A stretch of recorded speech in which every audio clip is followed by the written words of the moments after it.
बिस्मिल्लाहिर्रहमानिर्रहीम, अस्सलाम वालेकुम, गुड मॉर्निंग मुल्तान। कैसे हैं आप लोग? उम्मीद करती हूँ बिल्कुल ठीक ठाक होंगे, मज़े में होंगे और दुआ करते हैं आज का दिन आपका बहुत ही अच्छा गुजरे, खैर व आफियत के साथ गुजरे और इसके साथ हंसते हुए मुस्कुराते हुए अपनों के साथ गुजरे। कैसा रहा आपका वीकेंड? यकीनन आपने अपने वीकेंड को बड़ा इंजॉय किया होगा, क्योंकि ये वाला जो वीकेंड आया ना, इसके साथ साथ छुट्टियां थी जनाब, बहुत सारी ईद की जो है छुट्टियां थी, फिर साथ में ये वीकेंड भी आ गया, तो लोगों ने बहुत इंजॉय किया, अपनी फैमिलीज के साथ अपने घर में गुजारा। और अच्छा, मेरा वीकेंड भी कुछ ऐसा ही गुजरा कि बहुत ज़्यादा मैं लेजी हुई थी। एक तो हमारी जो एक रूटीन चल रही थी रमज़ान ट्रांसमिशन से हट के, फिर ईद के शो, तो फिर एकदम इंसान थोड़ा थक जाता है। जाहिर सी बात है, जब आप इतना सारा काम कर रहे हो तो कहीं ना कहीं थकावट हो जाती है। तो मैंने अपना वीकेंड जो है वो ज़रा सो के गुजारा और आराम से घर में पुरसुकून नींद। और यकीन करें, जो आपको आप रिलैक्स कर रहे होते हैं, आप फील कर रहे होते हैं कि आपको बहुत अच्छी वाइब्स आ रही हैं और आप घर में हैं, तो उससे अच्छा मेरे ख्याल में फील हो नहीं सकता। तो आप भी हमें ज्वाइन कर सकते हैं। हमारे साथ गेस्ट मौजूद हैं, पहले मैं उनका तारुफ करवा देती हूँ, फिर आपके साथ मजीद भी गपशप होती रहेगी। जी, हमारे साथ मौजूद हैं सबसे पहले डॉक्टर फहदुल्लाह, जो कि वेटरनरी फिजिशियन एंड सर्जन है। अस्सलाम वालेकुम, कैसे हैं आप? ठीक है, तबीयत सेहत ठीक है? सब खैरियत माशाल्लाह। वेलकम करते हैं अपने शो में आपको। और इसके साथ ही जो हमारे दूसरे गेस्ट हैं वो हैं जी हमजा खालिद, जो कि फिजियोथेरेपिस्ट हैं। अस्सलाम वालेकुम, कैसे हैं आप हमजा? ठीक है। कैसा रहा आपका वीकेंड? फहद, पहले आपसे जान लेते हैं ना। बस 3 दिन तो दावतें ही रहीं, कभी किसी के घर अभी तक दावतें वैसे चल रही है ना? जहाँ ये वीकेंड लॉन्ग वीकेंड था, तो फर्स्ट 3 डेज तो ऐसे ही बिजी रहे, फिर 2 दिन जैसे आपने कहा आराम करके और रेस्ट करके इसी तरह ही गुजरा और बस वक्त गुजर जाता अच्छा, है। मंडे आता है ना, तो मंडे में ऐसे फुल एनर्जी के साथ अपने काम की जो रूटीन है उसकी तरफ वापस आते हैं।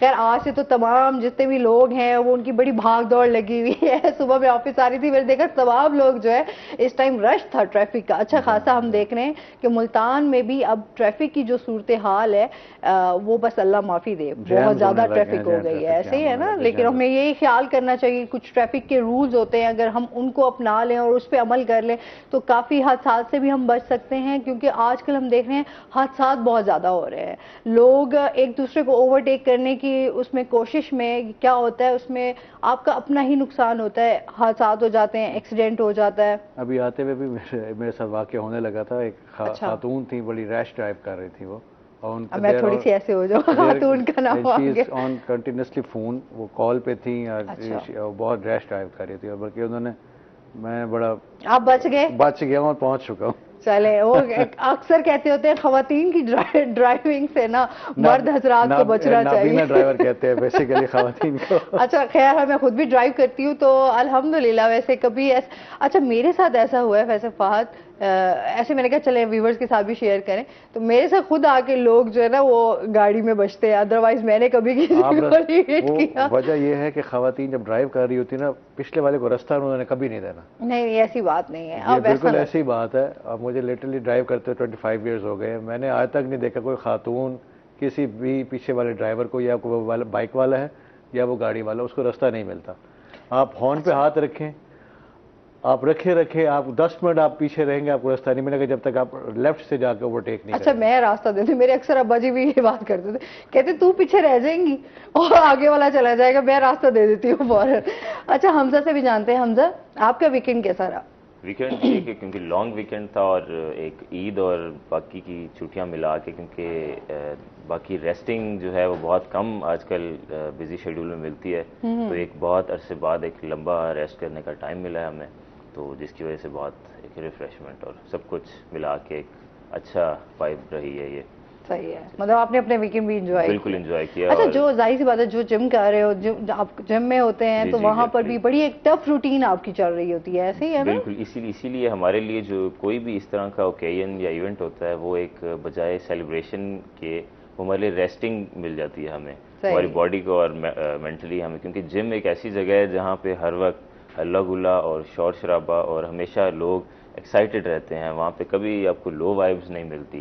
तो जिम की कुछ नेचर ऐसी है, तो हर वक्त भी हम लोग एज ए ट्रेनर्स वहाँ पे इस चीज़ को एंजॉय नहीं कर सकते। तो कोई भी इस तरह का ओकेजन हमें अगर मिलता है तो हम उसको सिर्फ इसलिए सोचते हैं कि हम रेस्ट करें, रेस्ट करें, सही है।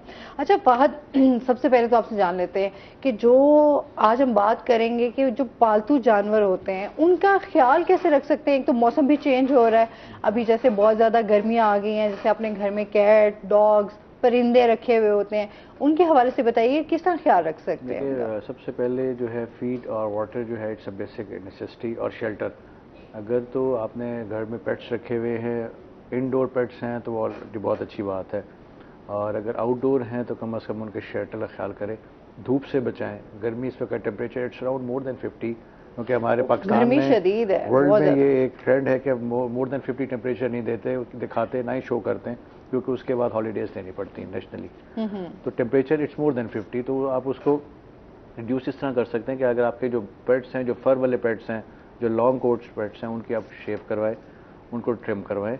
उसके साथ साथ उनको इंडोर करें, और पानी का सबसे ज़्यादा ख्याल करें। Dehydration is a basic cause, चाहे बर्ड्स हैं, चाहे एनिमल्स हैं, या जो भी पेट्स आप रखते हैं, बड़े जानवर से लेके छोटे जानवर तक, from the birds to cow, buffalo, wild है, तो आप उनका पानी का और खाने का ख्याल करें। सबसे ज़्यादा टेम्परेचर का ख्याल करें। Temperature should be maintain. अगर आप उसके लिए एसी नहीं लगा सकते, कम से कम कूलर जरूर लगाएं, कूलर जरूर लगाएं। अच्छा, ये जिस तरह रशियंस हो गए, पर्शियंस हो गए, इस तरह के जो पेट्स आप रखते हैं घर में, उनका मेरे ख्याल में वो गर्मी में बहुत मुश्किल होता है उनको सर्वाइव। सर्दी में भी उनके लिए वो इतना टेम्परेचर जो है ना, उनके लिए एक फर है जो बड़ा ग्लॉसी सा है, और वो उस फर के अंदर से पानी नहीं हो सकता, हवा नहीं गुजरती प्रॉपरली, तो उनके लिए ऑक्सीजन, बॉडी को, स्किन को ऑक्सीजन की ज़रूरत है। जब आप उसको प्रॉपर ग्रूम नहीं करते, that is gonna mat, body पे मैट्स बन जाएंगे।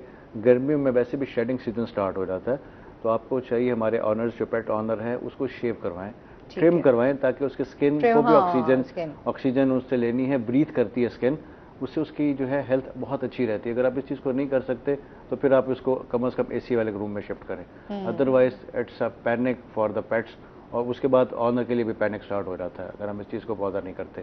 तो ये बहुत ज़रूरी है, लोग नहीं का ख्याल करते इस चीज़ का।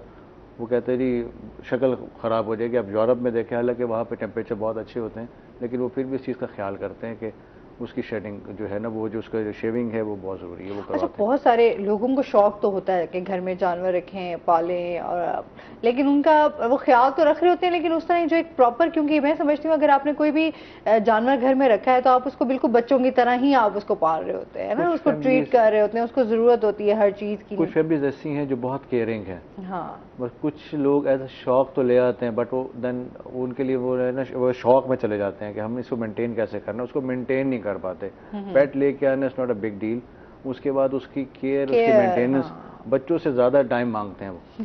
अभी मैंने रखी हुई है तो मुझे अंदाजा हो रहा है। वो आप उसको प्रॉपरली आपने उसको बाथ देना है, प्रॉपरली आपने उसको शेव करना है। कुछ लोग इवन के ब्रश द टीथ्स वो भी करते हैं, बहुत प्रॉपरली मैनिक्योर पेडिक्योर तक होता है इनका, अगर आप करवाना चाहें तो।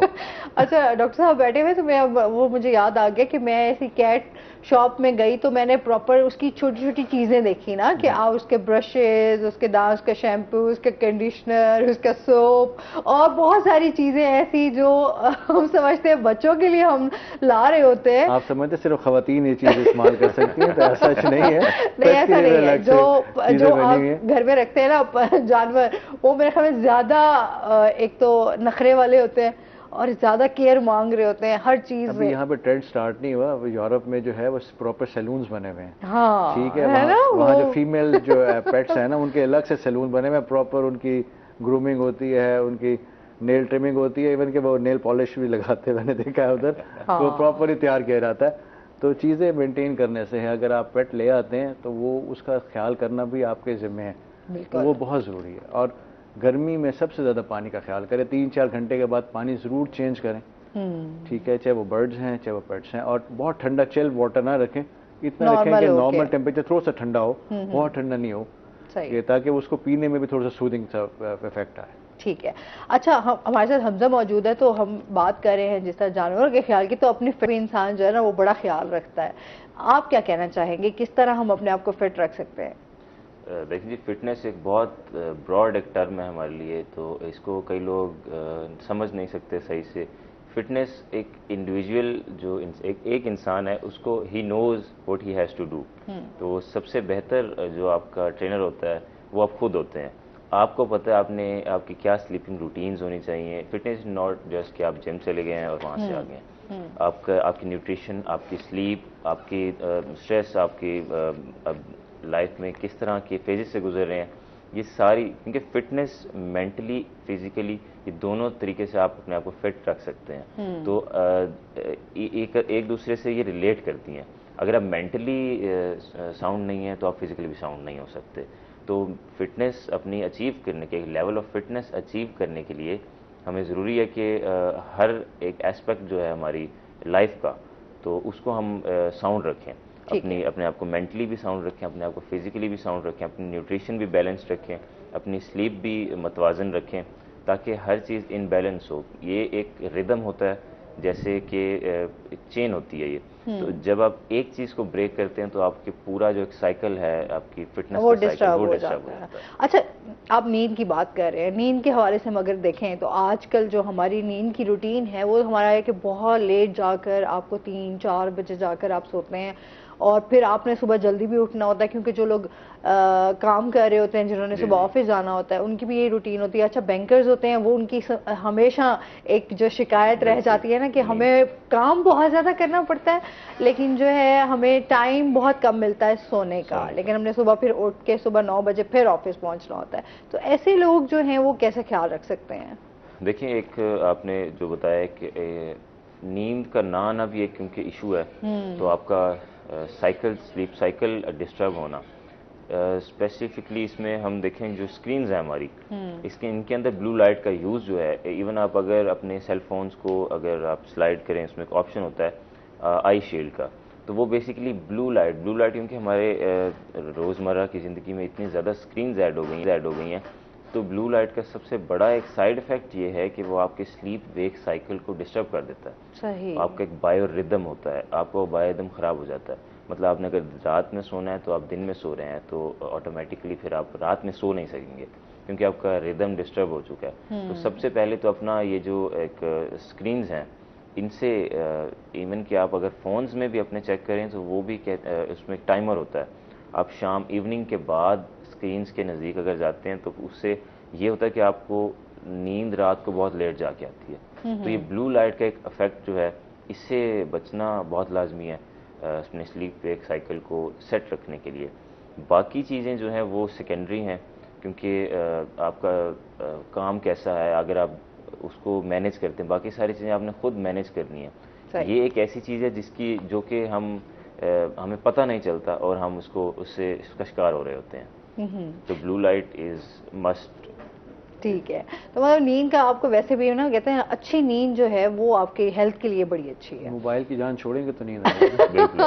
अच्छा, वैसे ये भी एक सवाल है कि ज़रूरत बन चुका है अब हर इंसान की, मोबाइल भी ना, तो वो कहते हैं जान कैसे छुड़वाए। जान रख, मोबाइल को ऑफ करके जान छुड़ाएंगे तो साइलेंट करके। ये आपने सही बात। अच्छा, फिजियोथेरेपी क्या है एक्चुअली? बहुत सारे लोग ये जानना चाह रहे होते हैं कि फिजियोथेरेपी क्या है। देखिए जी, फिजिकल थेरेपी जो है वो एक हमारा पार्ट है हेल्थ केयर सिस्टम में। जिस तरह आपकी सर्जरी है, जिस तरह आपकी मेडिसिन है, जिस तरह आपकी वेटरनरी मेडिसिन है, इसी तरह आपकी डेंटल एक मेडिसिन की फील्ड है, इसी तरह फिजिकल थेरेपी भी उसी तरह एक integral part of our health care system है। अनफॉर्चुनेटली हमारे जैसे ममालिक में अब तो खैर नहीं, अब क्योंकि जहाँ फिजिकल थेरेपी बहुत ज़्यादा एडवांस कर चुकी है, कई ऐसे हम जैसे इलाके जो हैं, यहाँ पे इतना अवेयरनेस नहीं है, ना ही हेल्थ केयर सिस्टम में और ना ही जनरल पब्लिक को। तो फिजिकल थेरेपी कई उन चीज़ों को ट्रीट करने का तरीका है जो कि सर्जरी और मेडिसिन के साथ साथ लेकर चलते हैं। कुछ लोग समझते हैं जी ये उनके कॉन्ट्राडिक्ट करता है सर्जरी को या मेडिसिन को या दूसरे जो हमारे नॉर्मल मेथड्स ऑफ ट्रीटमेंट हैं, लेकिन बेसिकली ये उन्हीं का ही एक इंटीग्रल पार्ट है जिसमें आप फिजिकल थेरेपी प्रोवाइड करते हैं। मतलब इसके नाम में ही इसका मतलब है, ठीक है, बजाय मेडिकल थेरेपी या बजाय सर्जरी के थ्रू थेरेपी देने के आप फिजिकल थेरेपी प्रोवाइड करते हैं। ठीक है, तो फिजिकल ही आपके मैनूवर्स होते हैं, जो कि ये क्योंकि फिर एक बहुत एडवांस्ड फील्ड है, तो उसमें आप अगर डिटेल में जाते हैं तो वो एक बेसिक ये है कि इसमें आप बजाय मेडिसिन और सर्जरी के इस्तेमाल करने के उसको साथ मिला के सर्जरी से पहले या सर्जरी के बाद मेडिसिन के साथ या मेडिसिन के बगैर फिजिकल थेरेपी जो है वो बॉडी का। ठीक है जी। अच्छा फाद, आपसे भी जानेंगे, अभी जैसे हम बात कर रहे हैं एक तो उनकी केयर की, साथ हम जानेंगे कि इस मौसम में कौन कौन सी बीमारियां हैं जो जानवरों को हो सकती हैं। ज़्यादातर जो है प्रॉब्लम्स आता है हीट स्ट्रोक का। ठीक है, और वायरल प्रॉब्लम तो थ्रू आउट द ईयर्स चलते रहते हैं, क्योंकि वो हम उस वक्त कवर कर सकते हैं जब हम अपने पेट्स को वैक्सीनेशन कराएंगे। ठीक है, अगर हम वैक्सीनेशन नहीं कराएंगे तो वो थ्रू आउट आप किसी भी बीमारी का कोई टाइम नहीं रह गया। तो इस मौसम के लिहाज से ज़्यादातर जो हीट स्ट्रोक के प्रॉब्लम्स आते हैं, और डॉग्स में ख़ास तौर पर टिक फीवर के केसेस बहुत ज़्यादा है। टिक्स एक ऐसा हशरा पैरासाइट है कि जो कि ब्लड सक करता है डॉग के ऊपर से कैट्स पे, इवन कि ह्यूमंस को भी अफेक्ट करता है जिस घर में होते हैं। तो वो उस चीज़ का अवॉइड करना बहुत ज़रूरी है। आपने प्रॉपर्ली अगर आपने ग्रूम नहीं करेंगे तो आपको पता ही नहीं लगेगा कि आपके पेट के अंदर से वो हाइबरनेट होके एज अ पैरासाइट वो ब्लड सक कर रहा है, और ब्लड सक के दौरान वो ऐसा स्लाइवा में ऐसा कोई चीज़ें पैरासाइट्स इंट्रोड्यूस कर देते हैं बॉडी के अंदर एनिमल की, जिससे हाई टेम्परेचर होता है। तो ये चीज़ें बहुत ज़रूरी हैं। मोस्टली जो है डॉग्स में टिक फीवर का केसेस और हाई टेम्परेचर के केसेस बहुत ज़्यादा, और शॉक के केसेस आते हैं, और वो भी थर्म शॉक के हीट की वजह से। तो इस चीज़ को अवॉइड करें। इस चीज़ का ख्याल रखें गर्मियों में जानवरों को ज़्यादा नुकसान जी, और वोमिटिंग, क्योंकि जानवर और एकदम ना पानी कोई भी एनिमल उसके सामने बहुत ज़्यादा प्लेंटी वाटर ना रखें, क्योंकि जब स्टमक खाली होता है तो बहुत थर्स्ट से जो है वो पानी पीता है, जिसकी वजह से फिर उसको वोमिटिंग और इस चीज़ों की कंडीशन स्टार्ट हो जाती हैं। तो इस चीज़ को थोड़ा सा अवॉइड किया करें। बाकी तो गर्मी जो है ये तो चलती रहेगी। अब 9 महीने हमारे अक्टूबर तक तो गर्मी तो ये वैसे भी मुल्तान की गर्मी मशहूर है, आपको नवंबर तक गर्मी है।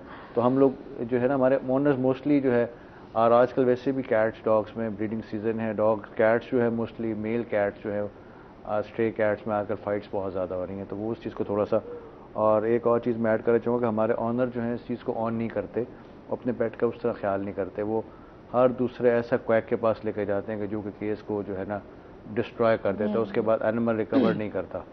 और आजकल हमारे इस साउथ पंजाब में और मुल्तान सिटी में इस किस्म का बहुत ज़्यादा ट्रेंड हुआ है कि ऑनर जो है they need the consultancy on the phone, तो जो कि बहुत बड़ा अलमिया है। इससे आपका एनिमल रून हो जाता है, डैमेज होने का खतरा होता है। वो ये समझते हैं कि डॉक्टर कहता है कि हमारे पास पे क्लिनिक लगाएं, पे लेकर आएँ, पर ये बेसिक वजह ये होती है कि क्लिनिक पे जब तक हम पेट को चेक नहीं करेंगे हम डायग्नोज नहीं कर सकते। कोई भी गलत मेडिसिन जानवर को चली गई, उससे कहते नहीं डॉक्टर साहब ने हमें ये मेडिसिन बताई थी, उसका ये रिस्पॉन्ड आया, तो वो it's goes toward the bad words for the doctor. इससे बेहतर है कि आप किसी भी वेट को प्रॉपर्ली जाकर अपना पेट चेक करें। वो बेज़बान है, वो आपको नहीं बता सकता। और सबसे बड़ा जो अलमिया है हमारे ऑनर्स का, they use to search on a Google doctor जो है ना वो बहुत ज़्यादा नुकसानदेह। गूगल पे जाएंगे, 4 दिन पहले उसका गूगल से ट्रीटमेंट करेंगे, 2 दिन उसका क्वैक के साथ इलाज कराएंगे। जब वो बिल्कुल डिस्ट्रॉय हो जाता है एनिमल, फिर ख्याल आता है किसी भी वेट को चेक कराएं, फिर उस वक्त वेट हैंड्स अप कर देता है। और अगर वो पेट उस बेचारे के टेबल पे एक्सपायर हो गया तो डॉक्टर के सहारा, अगर डॉक्टर ने बिल्ली ये कुत्ता मार दी। तो ये चीज़ हमारे ऑनर्स को थोड़ी सी केयर करनी चाहिए। अच्छा, वैसे ये होता है समटाइम, क्योंकि आपका जो पेट है वो क्योंकि बहुत ज़्यादा सेंसिटिव होता है, तो आप मतलब मोस्टली डॉक्टर्स के ऊपर ये बात आ जाती है कि कोई हाइपोटेंसी की या कुछ इस तरीके से कोई इंजेक्शन लगा दिया जिसकी वजह से उसकी डेथ हो गई। एक्सपर्ट वेट है, जो एक सीनियर वेट है, जो भी वेट पढ़ के आ रहा है, कॉम्पिटेंट है, उसको पता है कि मैंने क्या पोटेंसी देनी है। जब जानवर को आप इस कदर डैमेज करके डॉक्टर के पास लेके जाएंगे, इट्स नॉट अ मशीन के डॉक्टर के पास जाएंगे तो वो स्पेयर पार्ट चेंज कर देगा, ठीक है, it's a life.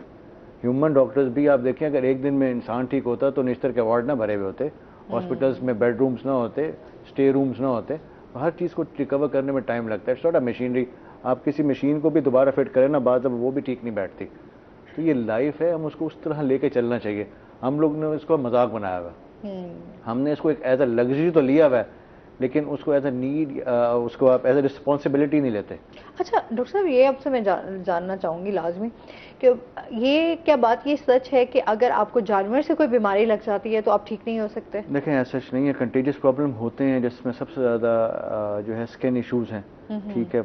Mostly cats में फंगस का प्रॉब्लम आता है, डॉग्स में आता है फंगस बहुत ज़्यादा, ठीक है। तो वो हम उस चीज़ को बॉदर नहीं करते ना, हम उसको रॉ हैंडेड यूज़ करते हैं। हमने डॉक्टर को नहीं दिखाना, जब तक जानवर गंजा नहीं हो जाता तब तक डॉक्टर के पास नहीं लेके जाना। अब द वेरी फर्स्ट स्टेज पे आप जाते हैं तो कम से कम कंसल्टेंट जो आपका है वो आपको देख के डायग्नोज करेगा कि इसका प्रॉब्लम क्या चल रहा है। जब आप लेके ही नहीं जाएंगे इसके अंदर वो रैश कर जाएगा तो ऑटोमेटिकली जब आप उसको रोज अगर ग्रूम नहीं करते उठा के देखते भी हैं तो वो आपको ट्रांसफर होता है। फंगस और स्किन इश्यूज ट्रांसफर होते हैं, दैट इज कंटेजियस। कुछ वायरल प्रॉब्लम्स भी ऐसे कंटेजियस है, लेकिन आज तक देखे नहीं तो फिर जो फंगस ट्रांसफर होता है वो उसका रिकवर फिर देखे वो भी ऐसे ही तंग करता है। स्किन प्रॉब्लम्स ह्यूमंस में हो या एनिमल्स में हो, it will take time, it will take 3 to 4 even 6 years अगर वो बिगड़ जाए तो। सही। हमारा ऑनर आता है, हम वो कहते हैं जी हमने डॉक्टर साहब के पास गए हैं, ही चार्ज, ठीक है हमने एक दफ़ा ट्रीटमेंट कराया, हमारी जो भी जानवर है वो 100% ठीक हो जाए, तो एज सच नहीं होता। कुछ प्रॉब्लम्स ऐसे हैं जो कि टाइम टेकिंग होते हैं, लगते हैं। तो फंगस किस वजह से होता है, क्या अनहाइजीनिक प्रॉब्लम्स की वजह से होता है, हमारे ड्रग्स के अंदर होते हैं। मोस्टली कैट्स में फंगस प्रॉब्लम्स हैं, एयर माइट्स का इश्यूज हैं, स्किन प्रॉब्लम्स हैं, ये ग्रूमिंग प्रॉपरली नहीं करते, हम उनको बाथ नहीं देते, हम उनको टाइम नहीं देते। हमने बिल्ली घर में रख ली है, एज अ शो पीस रख ली है, कोई हमारे पास गेस्ट आ जाता है उठा के खुशामद कर ली, फिर वो फिरती रहे, वो हम बॉदर ही नहीं करते उसको। सही। तो एक बच्चे की तरह ये एक टाइम मांगता है जानवर, जिसको हम नहीं देते, तो इस वजह से प्रॉब्लम्स क्रिएट होते हैं। अदरवाइज पेट भी वैसे, अब गोरों के पास तो ये चीज़ें ऐसा इशू नहीं है, ये भी वहाँ पे भी तब आते हैं जब ऑनर जो है वो परवाह ही नहीं करता। जब आप किसी चीज़ की परवाह करना छोड़ देंगे तो ऑटोमेटिकली वो प्रॉब्लम में आना शुरू हो जाएगी। सही। अच्छा, साथ ही हमजा से भी जानेंगे। हमजा, एक्सरसाइज कौन सी बेहतरीन एक्सरसाइज हैं जो हम कर सकते हैं? जैसे अभी मौसम भी अब चेंज हो गया है, गर्मी का मौसम हो गया है, तो अब कौन सी एक्सरसाइज जो है वो करनी चाहिए? देखिए, एक्सरसाइज क्योंकि इतनी ब्रॉड टर्म है कि उसको आप एक किसी भी चीज़ के साथ कन्फाइन नहीं कर सकते।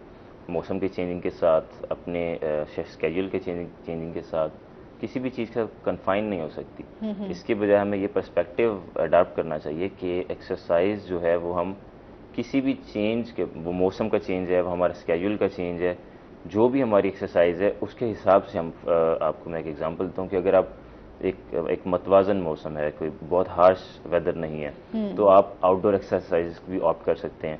अगर कुछ ऐसी कंडीशंस हैं कि आप अपने एक्सरसाइजेस को आउटडोर नहीं कर सकते, तो आपको जिम्स उसके लिए दी बेस्ट ऑप्शन है। तो इसी तरह बहुत सारे ऑप्शंस। बेसिकली हमारा जो है वो टारगेट ये होना चाहिए कि हमें किसी भी फॉर्म में फिजिकल एक्टिविटी करनी है। तो ज़रूरी नहीं है कि हम जिम्स के अंदर जाके ही एक्सरसाइज करें। हमारे लिए कोर्ट्स बने हुए हैं, स्पोर्ट कम्प्लेक्सेस बने हुए हैं, ग्राउंड्स हैं, और कुछ नहीं तो सिंपल पार्क्स तो हैं। तो वहाँ पे ही जाके हम बॉडी वेट एक्सरसाइज कर सकते हैं। अगर आप प्रॉपर उसको एज ए प्रोफेशनली या वैसे ही आप स्ट्रेंथ ट्रेनिंग या इस तरह की चीज़ें करना चाहते हैं तो उसके लिए आपके लिए जिम्स हैं। अगर आप सिर्फ एक मिनिमल फिटनेस अचीव करना चाहते हैं तो आप उसके लिए आउटडोर में अपनी वॉक्स या इस तरह की बॉडी वेट एक्सरसाइज की चीज़ें।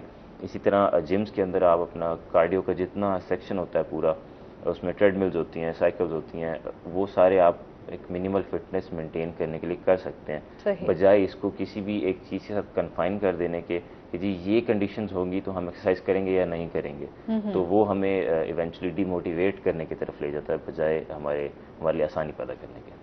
तो क्या डाइट प्लान क्या होना चाहिए? कोई आप हमारे व्यूवर्स के साथ शेयर करें। मोस्टली होता है कि कोई डाइट प्लान होना चाहिए, गर्मियों का मौसम है, हम क्या, अगर एक्सरसाइज नहीं कर सकते, कुछ लोगों के पास टाइम नहीं होता कि वो जिम ज्वाइन कर सकें, या थोड़ा सा भी टाइम मिलता है तो वो कोशिश करते हैं कि हम रेस्ट कर लें बजाय कि कोई एक्सरसाइज की तरफ जाएं, तो उनके लिए आप क्या कहना चाहोगे? देखें, जो डाइट है वो भी उसी तरह ही कॉम्प्लिकेटेड है। देखें, एक ट्रायंगल होता है, फिटनेस का एक ट्रायंगल है, स्लीप, न्यूट्रिशन और आपकी एक्सरसाइज। ठीक है, इस ट्रायंगल को सबसे पहले तो मेंटेन करना पड़ता है आपको। उसमें अगर आप न्यूट्रिशन को देखते हैं तो आपकी न्यूट्रिशन एक ही टर्म है न्यूट्रिशन को आपको डिफाइन करने के लिए, वो है कि बैलेंस्ड न्यूट्रिशन होनी चाहिए। ठीक है, बजाय बहुत सारी डाइट्स और इस तरह के फार्मूलाज मुख्तलिफ वक्तों में आते हैं और वो चले जाते हैं। डैश डाइट्स, क्रैश डाइट्स, कीटो डाइट्स। कीटो डाइट बड़ी मशहूर हुई थी। कीटो डाइट एक बहुत, कीटो डाइट से मुराद कि वो एक आपकी बॉडी में कीटोलिसिस वो इंड्यूस कर देती है। खैर वो एक अलहदा चीज़ है। ठीक है, बजाय इस तरह की डाइट्स की तरफ जाने के लिए जो कि ये हैं एक्सपर्ट्स की करने की चीज़ें, आपका डॉक्टर, आपका न्यूट्रिशनिस्ट, ये आपको एडवाइस करते हैं इस तरह की डाइट्स फॉलो करने के लिए। जो एक ले मैन है उसके लिए ये इनफ है कि वो एक सिंपल बैलेंस डाइट फॉलो करे। नॉर्मली हमारे घरों में जो हम देख लेंगे, जो देसी किस्म के जो घर होते हैं उनके अंदर बैलेंस डाइट्स ही होती हैं। डेयरी प्रोडक्ट्स, दूध, दही, इस तरह की चीज़ें, ये एक अच्छे बैलेंस्ड प्रोडक्ट्स हैं। ख़ास तौर पे आजकल के टाइम में जहाँ एक तो इंटॉक्सिकेशन वो बहुत ज़्यादा है। हम इस तरह के लोगों में जो न्यूट्रिशन को मेंटेन कर रहे होते हैं, इंटॉक्सिकेशन से मुराद के आप इवन जो सप्लीमेंटेशन भी कई दफ़ा लोग करते हैं, वो भी इन टर्न आपको इंटॉक्सिकेट कर रही होती है। यू नेवर नो कि आपके उस पैकेट के अंदर, उस डब्बे के अंदर क्या चीज़ है। अब वो लोग उसको अब्यूज़ करते हैं न्यूट्रिशन के नाम पे। ये सब एक आप ऐसे समझ लें मार्केटिंग का एक स्टंट है।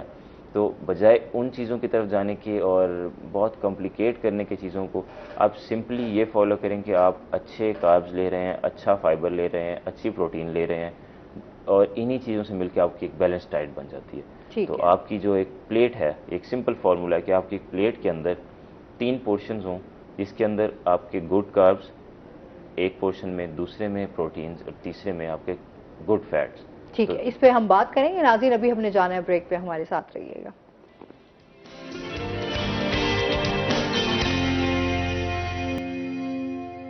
वेलकम बैक नाजरीन, रोही एट 10 में आपको खुश आमदीद कहते हैं। जनाब, सेहत की बात हो रही है, साथ साथ आज हम डॉक्टर साहब हमारे साथ मौजूद हैं, क्योंकि हमने घरों में बड़े पालतू जानवर रखे होते हैं, पेट्स का बड़ा शौक होता है लोगों को, तो उसके हवाले से भी बात हो रही है। लेकिन हम पहले चलते हैं हेल्थ टिप की तरफ। अच्छा, आज हम बात कर रहे हैं, जो आज फल हमने चुना है वो है जी, आज हम मैंगो पे बात करेंगे, आम। आपको पता है कि आम जो है वो सब फलों का बादशाह कहा जाता है और ग़िज़ाइयत से भरपूर होता है, कुदरती फल है। और ऐसा कोई मेरे ख्याल में मैं नहीं देखूंगी कि कोई किसी को आम पसंद ना हो। और स्पेशली अगर हम मुल्तान में की बात करें, मुल्तान के आम तो बहुत ज़्यादा ही मशहूर हैं, बहुत ज़्यादा पसंद किए जाते हैं। यहाँ पर आम की पैदावार जो है वो बहुत ज़्यादा है, और यहाँ के आम की जो खासियत है वो यही है कि बहुत ज़्यादा मीठा होता है। और इसका हम ये देखते हैं कि स्पेशली जो लोग हैं वो आम यहाँ से मंगवाते हैं। बहुत सारे शहरों में आम जाते हैं, लेकिन जो एक मुल्तान के आम की बात है वो कुछ ख़ास ही है। ऐसा ही है ना सर? मुल्तान के फलों की हम बात करें तो आम का जो हम थोड़ी सी उसके बताएंगे कि इसमें क्या क्या पाया जाता है। तो आम में विटामिन ए जो है वो कसरत से पाया जाता है, स्किन के लिए बहुत अच्छा है, खून जो है वो बनाता है आम जो है। उसके साथ इसमें बीटा कैरोटीन पाया जाता है, जो कि आपकी सेहत के लिए बड़ा अच्छा है, आपकी आंखों की बिनाई के लिए बहुत ज़्यादा अच्छा है।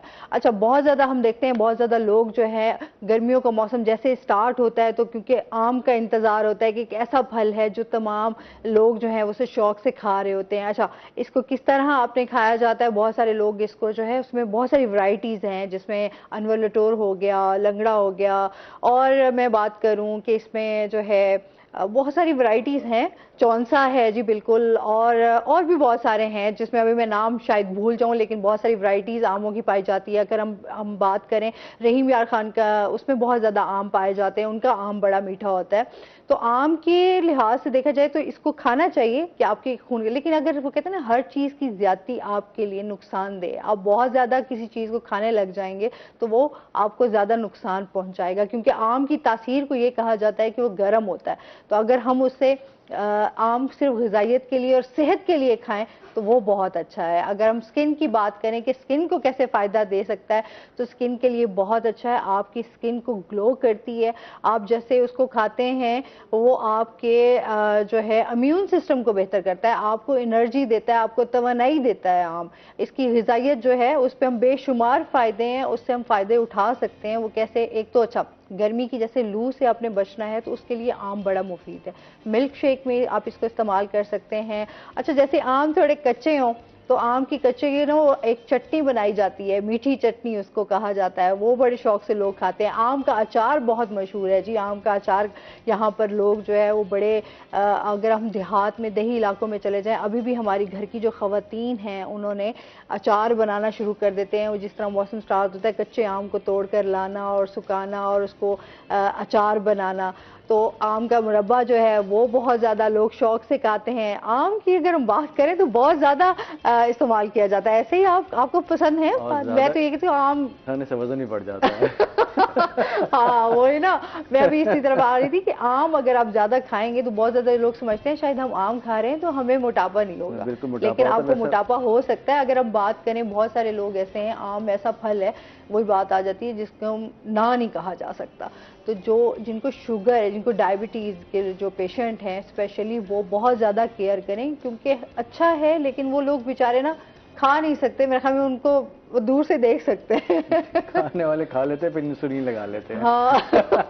अच्छा ये भी है। अच्छा हम हमजा से भी जानते हैं, हमजा आम कितने सेहत के लिए अच्छे हैं, क्योंकि इसमें तो ग़िज़ाइयत से ये भरपूर है। जी जी। तो आप उस हवाले से भी बताइएगा, फिटनेस के हवाले से आम खाना कितना ज़रूरी है। फल कोई भी है वो तो वैसे ही हम जानते हैं कि उनके अंदर बेतहाशा मिनरल्स और विटामिन उनके अंदर पाए जाते हैं।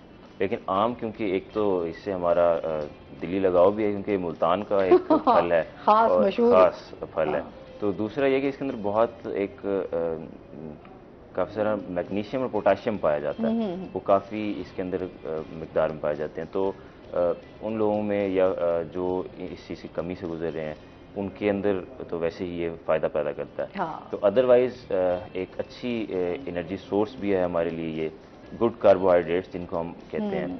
तो वो जितना नेचुरल हों वो चीज़ें, तो वो आम से ज़्यादा मेरे ख्याल लजीज और मीठा कार्बोहाइड्रेट कोई और फल दे नहीं सकता।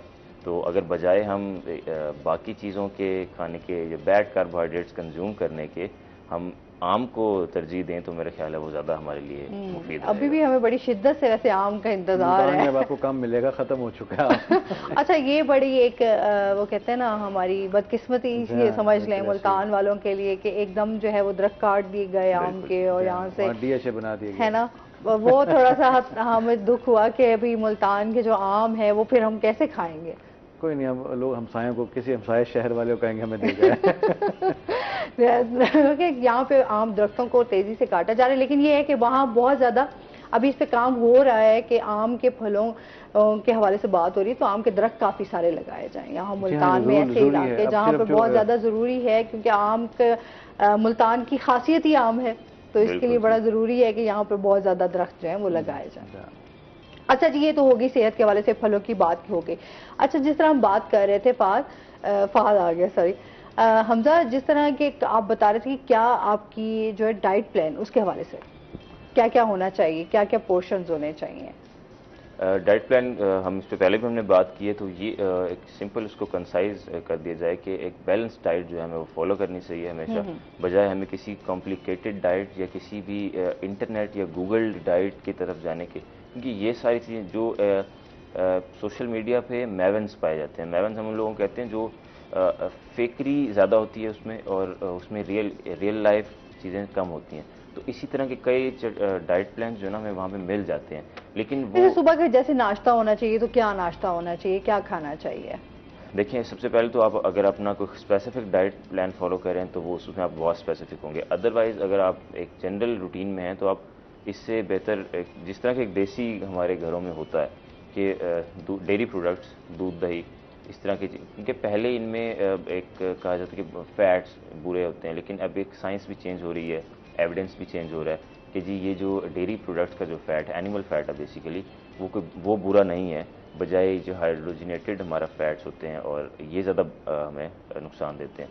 तो अच्छा डेयरी प्रोडक्ट, दूध दही वगैरह, उसके साथ आप कोई भी फ्रूट्स ले सकते हैं पोर्शन में। अब आप चाय, कॉफ़ी, इस तरह की चीज़, कॉफ़ी इन द मॉर्निंग वो तो एक मस्ट हैव है। तो इसके साथ ही आप सिंपल जितना एक नॉर्मल कम खाना आप सुबह के टाइम कंज्यूम करेंगे, कम से मुराद ये नहीं कि उसकी न्यूट्रिशन कम हो, कम से मुराद क्वांटिटी कम हो, बट वो न्यूट्रिशियस ज़्यादा हो। अच्छा ब्लैक कॉफ़ी कितना आपको फ़ायदा देती है। ब्लैक कॉफ़ी एक बहुत अच्छी, उसके अंदर मिनरल्स इस तरह की बहुत सारी चीज़ें, ख़ास तौर पे वो आपको चुस्त रखने में इसलिए भी हेल्प करती है कि उसमें कुछ कैफ़ीन का कंटेंट पाया जाता है। तो ब्लैक कॉफ़ी लाजमी यूज़ करनी चाहिए, लेकिन उसके साथ ही उसको थोड़ा कॉशन के साथ यूज़ करना चाहिए, क्योंकि डायरेसिस कुछ इंड्यूस कर देती है बॉडी में। तो जब भी आप कॉफ़ी, चाय, इस तरह की चीज़ें कंज्यूम करें तो आपके लिए लाजमी है कि आप प्लेंटी ऑफ वाटर भी उसके साथ कंज्यूम करें, ताकि वो आपको कोई नुकसान ज़्यादा ना दे। डिहाइड्रेट करती है। बहुत सारे लोगों को खैर पसंद होती है ब्लैक कॉफ़ी, कुछ लोगों को पसंद नहीं होती है। जो डाइट कर रहे होते हैं उनको वो मजबूरी के तौर पे ले रहे हैं। कहते हैं ना वेट लॉस करना है, तो वेट लॉस करने के लिए आपको ब्लैक कॉफ़ी जो है वो बहुत ज़्यादा इस्तेमाल करनी चाहिए। हमजा की बात तो मैं ऐड करूँगा, बीइंग अ वेट डॉक्टर, हमें जो एनिमल जो फैट्स है, ये जो मिल्क और योगर्ट्स है, वो कसरत से इस्तेमाल करें।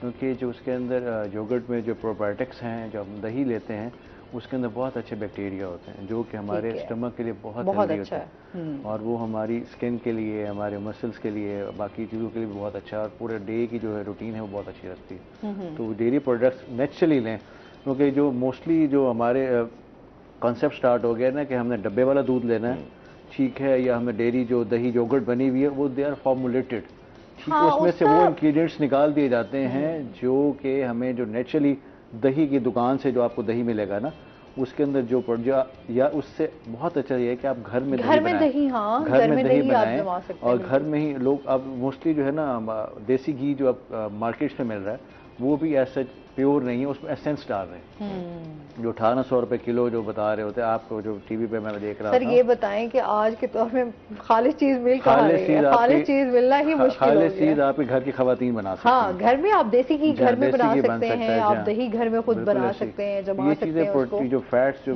मैं भी जिम का हिस्सा रहा हूँ, मैं बॉडी बिल्डिंग करता रहा हूँ, तो ये जितने भी आप जो होममेड प्रोडक्ट्स हैं ना वो ज्यादातर यूज करें। अब हम लोग मोस्टली। फिर आपने छोड़ दिया जिम या पूरा हो गया मैं।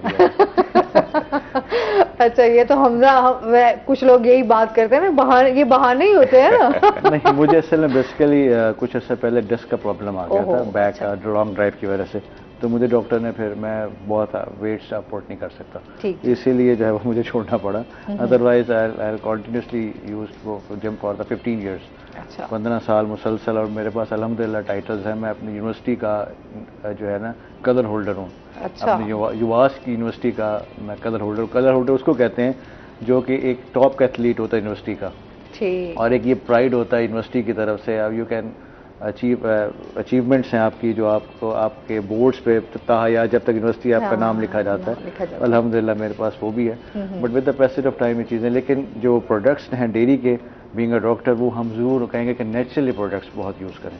अच्छा, मैंने देखा पेट्स भी वो आपने जैसे कैट्स हैं तो वो दही बड़ी शौक से खा रहे लेते हैं, दे दिया करें। गर्मी का मौसम है, दही नीट नहीं देना उनको, आपने थोड़ा सा पानी ऐड करें उसके अंदर, उसको थोड़ा सा रायता बना के दें। उसमें नहीं कि नमक मिर्च और ये काली मिर्च ऐड करना शुरू कर दें। दही के अंदर जो है ना आपने जस्ट पानी डालना है, उसको थोड़ा सा थिक को जो है थोड़ा सा लिक्विड करें, दे सकते हैं। लस्सी का इस्तेमाल भी कर सकते हैं, लेकिन बहुत ज़्यादा नहीं करना, क्योंकि जो इनके अंदर मिल्क के अंदर जो कुजीन है ये डाइजेस्ट नहीं होती, ये जस्ट आप फुलफिल करती, थोड़ा सा सूदिंग इफेक्ट देगी, बट ये अब्जॉर्ब नहीं होती, ठीक है। तो ये हम चस्का दे सकते हैं, डाइट के तौर पे नहीं ऐड कर सकते इसको। अच्छा, ये होता है ना जानवरों को, आप कभी मीठा खा रहे हो तो आप मीठा भी चॉकलेट्स नहीं देनी जी। मीठे में हमारे क्लाइंट्स बहुत बड़े शौकीन से मुंह से खा के निकाल के उसको देंगे, तो वो चॉकलेट्स बेसिकली पॉइजन है कैट्स और डॉग्स के लिए। ये स्लो पॉइजनिंग है, स्लो पॉइजनिंग। चॉकलेट्स वाले बिस्किट्स मत दें, चॉकलेट्स वाले जो भी प्रोडक्ट्स हैं अपने पेट्स को मत दें, क्योंकि ये स्लो पॉइजनिंग करते हैं और ये लिवर डैमेज करते हैं बहुत हाईली, क्योंकि उसमें अगर जॉन्डिस एनिमल में आ जाए तो वो रिकवरेबल नहीं होता, बहुत मुश्किल से ना रिकवर करता। तो फिर हमारा जो ऑनर है उसको पता नहीं लगता कि हमने किया क्या उसके साथ। असल में आप प्यार में वो जानवरों को बहुत चीजें आप जो खा रहे हो तो हम कहते हैं अच्छा चलो मैं खा रहा हूँ तो ये जानवर भी खा ले, लाड और प्यार। कुछ अरसे के बाद वो आपको उस वक्त नहीं पता लग रहा होता, वो एनिमल उस चीज़ को यूज टू हो जाता है। जब with the passage of time for the months और फॉर ईयर्स, वो आपको बाद में उसका बैड इफेक्ट आने लग जाता है, क्योंकि फैटी लिवर कर देगा और लिवर जो है वो डैमेज होने की तरफ आ जाता है, जॉन्डिस कॉज करता है, फिर रिकवरी बहुत मुश्किल। अच्छा, कितने अरसे बाद वैक्सीन लगवानी चाहिए? देखिए, वैक्सीन का एक स्केड्यूल है। अगर द वेरी फर्स्ट हमारे जो ऑनर्स हैं उनको ये नहीं पता, क्योंकि वो मोस्टली जब भी किसी अपने दोस्त से किसी शॉप से पेट लेकर आते हैं तो उनको यही बताया जाता है, मिसगाइड किया जाता है, झूठ बोला जाता है कि इसकी वैक्सीनेशन हुई भी है। कभी भी ऐसा शॉप पे बेचने वाला कोई भी जो है ना वो आपको वैक्सीन करा के नहीं देगा। मोस्टली जो बहुत अच्छे ऑनर्स हैं वो वैक्सीनेशन करा के किसी को एडेप्शन पे दे रहे हों तो फिर तो ठीक है। अदरवाइज हमारे क्लाइंट्स को चाहिए कि जब भी कोई भी पेट लाएं, कैट्स में 2 मंथ्स की एज पे रेबीज वैक्सीनेशन स्टार्ट हो जाती है, ठीक है, और डॉग्स में भी आफ्टर 4 वीक्स जो है 6 to 8 वीक्स वैक्सीनेशन का शेड्यूल स्टार्ट हो जाता है। लोग समझते हैं कि 6 महीने की एज होगी या 3 महीने की उम्र होगी तो हम उसकी जाके वैक्सीनेशन कराएंगे, तो ये कॉन्सेप्ट गलत है। जो डॉग का पप है from the birth to 35 days 35वें दिन पे पहला इंजेक्शन लगता है उसको, ठीक है, वैक्सीनेशन का। और इसी तरह कैट्स में 1.5 महीने से 2 महीने के बाद वैक्सीनेशन स्टार्ट हो जाती है। और इसका पूरा एक स्केड्यूल है, 3 वीक्स के इंटरवल से ये पूरा स्केड्यूल 3 से 4 शॉट्स लगते हैं जो कि बॉडी में टाइटर जो है अडेप्ट करने में काम आता है। तो हम लोगों को कॉन्सेप्ट थोड़ा सा मिसलीड होता है। और जब भी अगर आपका जो लेने वाला है, जो पेट जिससे आप लेकर आते हैं, शॉपकीपर से, किसी भी दोस्त से, किसी भी फैमिली से, खुदा किसी भी प्रॉपर वेट को चेक कराएं। और उसके अलावा अगर वो कह भी देते हैं वल्ला ठीक कह रहे हैं, अगर ठीक हुई भी है तो भी आप अपने प्रॉपरली वेट से उसकी वैक्सीनेशन जरूर कराएं। जो आप अपने सामने कराएंगे कम से कम आपको उस चीज़ का एतमाद होगा, वैक्सीनेशन होगा, हाँ कि हमने वैक्सीनेशन कराई हुई है। तो एक वैक्सीन अगर हम लोग तो कितना एक्सपेंस आता है? देखिए डिफरेंट ब्रांड्स हैं, डिफरेंट क्वालिटी वैक्सीनेशन। अब क्योंकि ये बेसिकली इंपोर्ट होती है डॉलर्स में, जब हम पाकिस्तान में करेंसी कन्वर्ट करते हैं ना हमें 2000-3000 नज़र आता है। इट्स जस्ट लाइक $7 to $10, 10 रुपये की है। जब हम पाकिस्तान में उसको करेंसी कन्वर्ट करते हैं तो हमें वो हज़ारों में नज़र आती है। तो ऐसा नहीं होता, क्योंकि जो चीज़ इंपोर्ट हो रही है उसके कॉस्ट है, उसकी इतनी हम लाइफ से बढ़ के पैसे नहीं है। अगर आप रिस्पॉन्सिबिलिटी, आप गाड़ी चला रहे हैं तो एक लिमिट के बाद आपने जाके उसका ऑयल चेंज कराना है, ठीक है, फ्यूल डलवाएंगे तो ही गाड़ी चलेगी। तो जब चीज़ें जब ले आते हैं उनको उसको मेंटेन करने में आपको थोड़ा सा खर्च तो करना पड़ेगा। अच्छा, सरकारी उस पर भी देखिए लाइफ स्टॉक डिपार्टमेंट जो है ये बेसिकली एनिमल्स, लार्ज एनिमल्स को एंटरटेन करता है मोस्टली। अब पेट्स की तरफ आ रहे हैं लेकिन वैक्सीनेशन और ट्रीटमेंट अभी भी ऐसा जो सरकारी तौर पर अभी भी अवेलेबल नहीं है। इंशाल्लाह with the passage of time ये काम स्टार्ट हो जाएगा। लेकिन हमारे मोस्टली क्लाइंट्स ये सोचते हैं कि हम सरकारी अस्पताल में जा रहे हैं तो हमें इन पेट्स का उस तरह ट्रीटमेंट अभी ऐसा स्टार्ट 100% नहीं हुआ, लेकिन इस पे काम शुरू हो गया। लेकिन सरकारी तौर पे क्योंकि it's come in a luxury, तो वो ऐसा उसको हम वो डिपार्टमेंट जो है अभी उसको ऐसा लेके नहीं चल रहा। अभी इस पे काम हो रहा है, इंशाल्लाह विद इन ईयर्स कुछ ये काम स्टार्ट हो जाएगा। सही। अच्छा, आज पूरी दुनिया में जो है नकल मकानी करने वाले परिंदों का आलमी दिन मनाया जा रहा है, उसके हवाले से भी हम बात करेंगे कि कौन से ऐसे परिंदे होते हैं जो नकल मकानी कर जाते हैं। देखिए मोस्टली ये जो सीजन स्टार्ट हो रहा है फ्रॉम अगस्त टू मार्च, ये माइग्रेटरी बर्ड्स होते हैं, ठीक है, जो कि साइबेरिया से और जो नॉर्थ पोल है आपका वहाँ से बर्ड उड़ के आपका एशिया में आता है, ठीक है, जिसमें मिडल ईस्ट है, पाकिस्तान है, इंडिया है, इस किस्म के अफ़गानिस्तान है, इनके साहिलों पे, इनकी लेक्स में, इनके जो सीज़ हैं इनके ऊपर बर्ड आके उतरता है।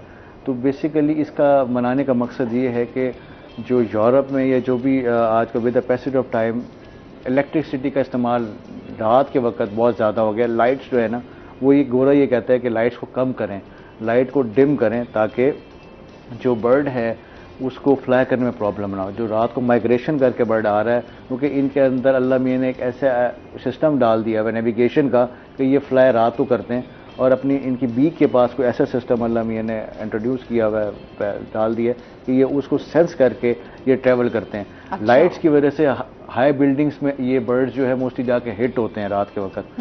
आप यूरोप की कंट्रीज में देखें 50-50 मंजिला बिल्डिंग है, तो जब नेविगेट लाइट जो है इनको अंधा करती है तो ये नेविगेशन बर्ड डिस्टॉर्ट करते हैं। तो ये मोस्टली जाके बर्ड्स जो है मिलियंस की तादाद में ये बर्ड्स हिट होते हैं यूरोप में जब वहाँ से फ्लाई करके इधर आ रहा होता है साइबेरिया से। तो और इसका मनाने का और मकसद ये कि इसको बर्ड्स को कंजर्व किया जाए और इसकी हैबिटेट को डैमेज ना किया जाए। मोस्टली हमारे यहाँ पे साउथ में या एशिया में लोग शिकार खेलते हैं।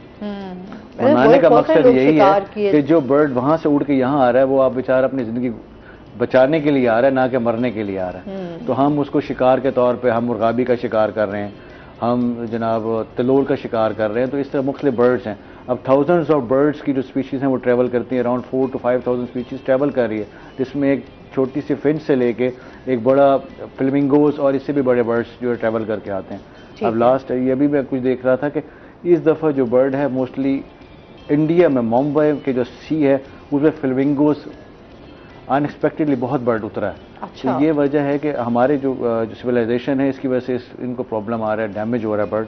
तो इसका मनाने का यही मकसद है कि हम इस चीज़ को कंजर्व करें, नेचुरल जो बर्ड है वाइल्ड है एक खूबसूरती में इजाफा करें, ना कि उसको हम अपना शौक में उसको शिकार के हिस्से का बना के। तो उसको क्योंकि ये बर्ड्स की भी इनकी भी बेचारों की फैमिलीज़ है, ये भी आके रिप्रोड्यूस करते हैं यहाँ पे बच्चे करके, फिर वापस ये उड़ के वापस उस हैबिटेट में जाते हैं। तो ये आना बर्ड कम होता जाएगा with the passage of time, ये कम हो रहा है। तो इसका मकसद ये है मनाने का। सही। अच्छा, साथ ही हम हमजा से भी जानेंगे। हमजा, जो हम बात करेंगे ख़वातीन और बच्चों के हवाले से भी, उसमें फिजिकल थेरेपी किस तरह काम करती है? देखिए फिजिकल थेरेपी हर पॉपुलेशन को एड्रेस करती है, बूढ़े हों, बच्चे हों, ख़वातीन हों या वो नौजवान हों। तो ये इस पे बात करना इसलिए लाजमी है कि हमारे यहाँ ये एक नॉर्मल कॉन्सेप्ट है कि शायद बच्चों को और ख़वातीन को जो है वो वेट लिफ्टिंग और एक्सरसाइज और इस तरह की चीज़ें नहीं करनी चाहिए, या करनी चाहिए तो बिल्कुल कम करनी चाहिए। ऐसा नहीं है। ख़वातीन अगर हम पहले बात करें तो वो भी उसी तरह ही बिल्ट होती हैं जिस तरह मर्द होते हैं। तो बजाय हमें ये देखने के कुछ स्ट्रेंथ लेवल्स कम होने के, कुछ चीज़ें डिफरेंस होने की वो अलहदा हैं, लेकिन जो बेसिक बिल्ट है वो सेम है। तो रिक्वायरमेंट जो जिस तरह न्यूट्रिशन की, जिस तरह स्लीप की रिक्वायरमेंट दोनों जिनसों में है, तो इसी तरह एक्सरसाइज की भी जो रिक्वायरमेंट है वो भी दोनों को इक्वली चाहिए एक्सरसाइज। तो अपनी बोन्स को स्ट्रॉन्ग रखने के लिए, और ख़वातीन में तो ख़ास तौर पे जो पोस्ट मेनोपॉजल ख़वातीन होती हैं, जो 40s के नज़दीक होती हैं, उनको तो रेगुलर एक्सरसाइज करनी चाहिए, क्योंकि ऑस्टियोपोरोसिस और इससे रिलेटेड बोन डेफिशिएंसी जो डिजीज़ हैं, कुछ ऐसी ये कंडीशंस हैं वो डेवलप होना शुरू हो जाती हैं। तो उनको तो बहुत ज़्यादा एहतियात करना चाहिए कि एक्सरसाइज उनके लिए लाजमी है, उनकी शेड्यूल का हिस्सा होना चाहिए। तो हमें ये कहना कि एक्सरसाइज शायद ख़वातीन को नहीं करनी चाहिए तो बिल्कुल गलत है ये, बल्कि उनको तो बहुत ज़्यादा करनी चाहिए, क्योंकि ऑलरेडी उनके लिए फ़िज़िकल एक्टिविटी करना बहुत कम है। वो बाहर के या हेफ्टी काम नहीं करती, क्योंकि जो कि एक मेल जो है वो नॉर्मली कर रहा होता है। तो इससे उनकी नीड जो है वो बढ़ जाती है एक्सरसाइज करने की।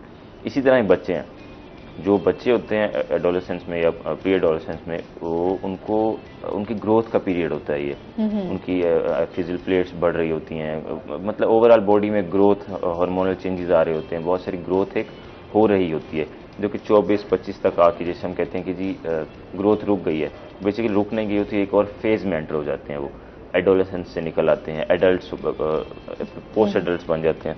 तो उसके अंदर उनको भी उसी तरह ग्रोथ के लिए, अपनी स्ट्रेंथनिंग के लिए और अपने स्किल्स को डेवलप करने के लिए, फिजिकल स्किल्स आप जो यंग एज में सीखते हैं वही आप बाकी पूरी ज़िंदगी अपनी चीज़ों में अप्लाई करते हैं। तो जो स्ट्रेंथ, जो आपकी स्किल्स आपने एक्वायर कर लिए हैं अर्ली एज में, इसी तरह एजिलिटी, इस तरह की चीज़ें ये यंगस्टर्स में ज़्यादा होती हैं। प्लेयर्स इसीलिए रिटायरमेंट की तरफ चले जाते हैं जैसे ही वो 30 जब उससे ज़्यादा होते हैं, क्योंकि वो एजिलिटी, स्ट्रेंथ, इस तरह की फ्लेक्सिबिलिटी, ये सारी चीज़ें कम होना शुरू हो जाती हैं। इंसान का जिस्म कम एजाइल होना शुरू हो जाता है, रिफ्लेक्सेस ज़रा मध्यम हो जाते हैं। तो इस अगर नज़रिए से हम देखें तो चिल्ड्रन जो हैं उनके अंदर एक्सरसाइज और वुमेन के अंदर, इन दोनों पॉपुलेशंस के अंदर एक्सरसाइज बहुत ज़्यादा बढ़ जाती है। इवन कई जगहों पे मेल से भी ज़्यादा रिक्वायरमेंट पैदा हो जाती है इनके लिए।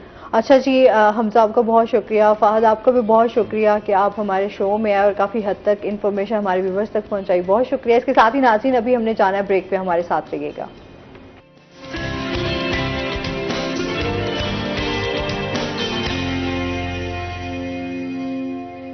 वेलकम बैक नाजरीन, रोही 810 में आपको खुश आमदीद कहते हैं। और अब हमारे साथ जो गेस्ट मौजूद हैं, बड़ी अच्छी शख्सियात मौजूद है। अगर मैं उनके बारे में बात करूं कि हमारे मुआशरे में वो जो रोल प्ले कर रहे हैं इस टाइम कल्चर और अदब को फ़रोग देने में, दो बहुत ही मशहूर हमारे यहाँ के मुल्तान के नाम से अगर मैं बात करूँ, बहुत मशहूर हस्ती हैं, आज दोनों हमारे साथ मौजूद हैं। पहले उनका तारुफ करवा देती हूँ। हमारे साथ मौजूद हैं जी राना तस्वीर अहमद साहब। अस्सलाम वालेकुम, कैसे हैं आप? ठीक ठाक हैं जी, अल्हम्दुलिल्लाह। एक तो इनके बारे में बता दूं कि दानिश्वर हैं और माहिर लसानियात इनको कहा जा सकता है। कैसे हैं आप? ठीक ठाक हैं सर? माशाल्लाह, वेलकम करते हैं अपने शो में। और इसके साथ ही जो हमारे दूसरे गेस्ट हैं, बहुत ही अच्छे इंसान, बहुत ही अच्छे दिल के मालिक सज्जाद जहानिया साहब हैं, जो कि कॉलम निगार भी हैं, दानिश्वर भी हैं, अदीब भी हैं, अफसाना निगार भी हैं, माशाल्लाह बहुत सारी खसूसियात के मालिक हैं। अस्सलाम वालेकुम, कैसे हैं आप? ठीक ठाक हैं? वेलकम करते हैं अपने शो में आपको। जी बहुत शुक्रिया, बहुत शुक्रिया। अच्छा, दोनों माशाल्लाह ऐसे लोग मौजूद हैं जिनसे सीखने को बहुत कुछ मिलता है। अदब के हवाले से अगर हम बात करें तो आजकल बहुत ज़्यादा देखा जा रहा है कि हम अदब से दूर होते जा रहे हैं। तो ये लोग एक कोशिश कर रहे हैं कि दोबारा से लोगों को जोड़ा जाए, अदब की तरफ लाया जाए। सर, आप क्या कहना चाहेंगे इस बारे में? बिल्कुल आपने बजा फरमाया। अदब तो आप माशरे से कभी भी नहीं ख़त्म कर सके और ना हो सकता, और मुख्तलिफ हवालों से, जैसे हज़ारों साल की तारीख़ है इस खित्ते की जिसमें हम मौजूद हैं, और हमेशा इस खित्ते ने लीड किया है तमाम शोबाजात में, उनमें से अदब भी एक शोबा है। उसमें चाहे मौसीकी के हवाले से बात हो, तहजीब व सकाफ़त के हवाले से, आपके ये जो हमारे पस मंज़र में नीले रंग नज़र आ रहे हैं हमें, ये नीले रंग अगर आप इनके असरात देखें तो आपको नज़दीक के तमाम ममालिक के अंदर नज़र आते हैं। अगर आप ईरान चले जाएँ, तुर्की चले जाएँ या मिडल ईस्ट के यूएई चले जाएँ, इवन अगर आप रशिया तक, चाइना तक भी अगर आप जाते हैं तो आपको ये मुल्तान के नीले और सब्ज़ रंग हर जगह मौजूद नज़र आएंगे। इतनी कदीम तारीख़ और इतने कदीम हवाले होने की वजह से मुल्तान का ये ख़ित्ता और ये जनूबी पंजाब का ख़ित्ता हमेशा से ज़िंदा है। तो अदब इसका एक हवाला है और हर दौर में यहाँ एक से एक बड़ा नाम यहाँ मौजूद रहा है। बिल्कुल ऐसे। और अब इस दौर में अगर आप देखें मुल्तान के हवाले से, इस हवाले से सजाद जानिया साहब उस दस्ते से ताल्लुक़ रखते हैं, सफ़े अव्वल से ताल्लुक़ रखते हैं, जिन्होंने यहाँ के एक स्कूल ऑफ थाट को ज़िंदा रखा हुआ है। जी बिल्कुल ऐसे ही है। सर आप क्या कहना चाहेंगे? मैं बिल्कुल सेकंड करता हूँ राना साहब की बात को। अदब जो है ना, लिटरेचर ये ख़त्म नहीं हो रहा, इसकी थोड़ा सा हम तक पहुँचने की या लिखने वाले के रीडर तक पहुँचने के लिए जो एक मीडियम था ना, वो थोड़ा तब्दील हो रहा है। पहले अखबारात मीडियम थे, पहले किताबें मीडियम थी, अब थोड़ा चेंज हो रहा है। अब नई नस्ल जो है वो स्क्रीन की तरफ आ गई, आपको पता ही है जी। अब हम सब के हाथ में एक आला है जिसके अंदर हम सैकड़ों हज़ारों किताबें भी मौजूद हैं और उसके अंदर इल्म अदब की जो असनाफ हैं उनकी चीज़ें, गज़लें, शायरी, अदब, लिटरेचर और अफसाना, फिक्शन सब कुछ मौजूद है। तो मीडियम चेंज हो रहा है, अदब को कोई ख़तरा नहीं। अदब को अगर कोई ख़तरा है ना, तो वो जैसे वो कहते हैं नीम हकीम ख़तरा है जान, वो बात है कि हमने हमारे जो सोशल मीडिया पे पोस्टर लिखने वाले हैं उन्होंने सबसे पहले जो मशक़ सितम का निशाना सितम बनाया वो बनाया फराज को, फिर फैज़ को, फिर इकबाल को भी नहीं बख्शा, गालिब को भी नहीं बख्शा। मतलब फजूल किस्म की, सती किस्म की शायरी और उनका नाम, गालिब का नाम लगा के, इकबाल का नाम लगा के। अब जो थोड़ा सा भी जिसने गालिब को, इकबाल को, फराज को, फैज़ को पढ़ा हुआ है, आजकल मंटो की शामत आई हुई है वैसे तो आजकल नसर पारे छोटे छोटे जो हैं वो लोग कर रहे हैं, जॉन एलिया साहब। तो इस तरह से अब हमें अगर ज़रूरत है तो जैसे राना साहब हैं, ये अपनी हरियाणवी ज़ुबान व अदब के लिए बहुत सारा काम कर रहे हैं, तकरीबात करते हैं, गेट टुगेदर्स करते हैं, रसाइल छापते हैं, किताबें छाप रहे हैं। तो अब हमें थोड़ी सी जिम्मेदारी, जो हमारी नस्ल के लोग हैं, थोड़ी सी जो अब सीनियर हो गए हैं एज के हवाले से मैं क्या बात कर रहा हूँ, तो उनका जो है थोड़ा सा फ़र्ज़ ये बनता है कि वो थोड़ा सा जो नई नस्ल है उसका किबला थोड़ा दुरुस्त करने की कोशिश करें और उनको थोड़ा सा सीधी राह पे रखें। बाकी लिटरेचर जब तक इंसान सोचता है, जब तक इंसान का दिल काम करता है ना जी, और जब तक इंसान की फीलिंग्स, 5 हिस्सियात काम करती हैं और जब तक इंसान के अंदर रूह की हिस्सियात जिंदा है, उस वक्त तक लिटरेचर नहीं ख़त्म हो सकता। लिटरेचर जो है वो आपके अंदर की तर्जुमानी है, आपकी जो डीप इन द हार्ट आपकी फीलिंग्स है ना, उसकी तर्जुमानी है बुनियादी। वैसे बेसिकली तो सर जिसके पास कलम है, मैं कहती हूँ वो सबसे ज्यादा ताकतवर है क्या कहेंगे आप इस बारे में? नहीं, उसको ताकतवर होना नहीं चाहिए, आजकल है वैसे आपकी मतलब बात उस हवाले से मैं बात कर रही हूं। आजकल आपकी बात बिल्कुल ठीक है कि जिसका जो दिल करता है वो लिख मारता है और वो फिर आगे शेयर भी हो जाता है। लेकिन मेरा ख्याल है कि जब जो हमारी नस्ल थी ना, जब हमने इसको सीखा प्रिंट मीडिया के हवाले से या दूसरे मीडिया के हवाले से, उस वक्त एक जो हमसे ऊपर लोग बैठे होते थे जिनकी नज़र से वो तहरीर गुजर के छपती थी, वो बड़े सीनियर और सीजनड लोग होते थे। उन्हें पता होता था कि कौन सी चीज़ जानी चाहिए, कौन सी चीज़ नहीं जानी चाहिए। 2-3 बुनियादी चीज़ें हैं, आपकी स्टेट के खिलाफ ना हो, आपकी स्टेट की जो नजरियाती उसकी जो भी बुनियादें हैं, उसके अगेंस्ट आप ना जाएं। हुकूमतों के खिलाफ आप लाख बोलें, शख्सियात के खिलाफ आप लाख बोलें, लेकिन जब स्टेट का मामला आ जाए या ममलकत का मामला आ जाए या अपनी कौम का मामला आ जाए, तो उस पर थोड़ा सा सेल्फ सेंसरशिप इंसान में होनी चाहिए। बस ये बारीक सा फ़र्क है जिसको हमारी आजकल की नस्ल जो है थोड़ी सी उसको मुश्किल पेश आ रही है समझने में। लेकिन मैं समझता हूँ कि अभी चूंकि एकदम से आज़ादी मिली है और अभी तो 1 दहाई मुश्किल से जो है वो इसकी सोशल मीडिया की आई है, तो आहिस्ता आहिस्ता ये तरबियत होती चली जाएगी और लोग मैच्योर होते चले जाएंगे। और हमारा ये सोशल मीडिया जो है, अब जो गवर्नमेंट है थोड़ा सा इस पे नज़र भी रख रही है और डिपार्टमेंट्स में वो एक्टिव किए गए हैं। कल परसों भी आपने अखबारात में बयान आप पढ़े होंगे वज़ीर दाखिला के, उन्होंने कहा है कि हम अब सोशल मीडिया को थोड़ा सा उस पर चेक एंड बैलेंस रख रहे हैं। तो इस तरीके से मेरा ख्याल है कि अगले चंद सालों में इंशाल्लाह हम मैच्योर हो जाएंगे इस हवाले से इंशाल्लाह। सही। सर आपकी क्या, जिस तरह सर बता रहे हैं कि आपकी जो है हरियाणवी एक ज़ुबान है, मेरे ख्याल में यहाँ पर मुल्तान में भी हम देखें तो एक अक्सरियत पाई जाती है, उसके हवाले से आप क्या कहना चाहेंगे? क्या क्या आपकी एक्टिविटीज़ रही उसके काम पे? एक तो ये जिस तरह जानिया साहब ने भी कहा और अरियान में भी उसी हवाले से ये बात है कि हम जिस जनरेशन से ताल्लुक़ रखते हैं उसे जनरेशन एक्स भी कहा जाता है, बहुत सारी तब्दीलियां हमने होते हुए देखी हैं। और ये गुज़िश्ता कोई 30-35 साल के अंदर जो जनरेशन हमारे एज ग्रुप तक पहुंची है, अब उनकी बहुत सारी जिम्मेदारियां होती हैं कि हमने जो कुछ पीछे देखा है और यहाँ तक हम पहुँचे हैं, मौजूदा नस्ल को, जो नौजवान नस्ल है, उसको बहुत सारी सहूलियात हासिल, जैसे आपने जानिया साहब का तारुफ कराया या इस पाए के और दीगर जो सफ़े अव्वल में अदब के हवाले से गिने जाते हैं, वो कोई 2-4 दिन में नहीं होंगे। सैकड़ों हज़ारों किताबें पढ़ने के बाद, मुशाहिदात के बाद, वो अल्लाह ताला ने जो इनके अंदर खुदादाद सलाहियत थी उसको मज़ीद निखारा है। अब हमारी जो नौजवान नस्ल है, मौजूदा नस्ल है, अब इसका जो इल्म के हसूल का एक बहुत बड़ा ज़रिया है वो व्हाट्सएप यूनिवर्सिटी या सोशल मीडिया यूनिवर्सिटी है, जहाँ पे बहुत सारी चीज़ों की तस्दीक करना और उनको सही या गलत होने पे वो करना बड़ा मुश्किल हो जाता है।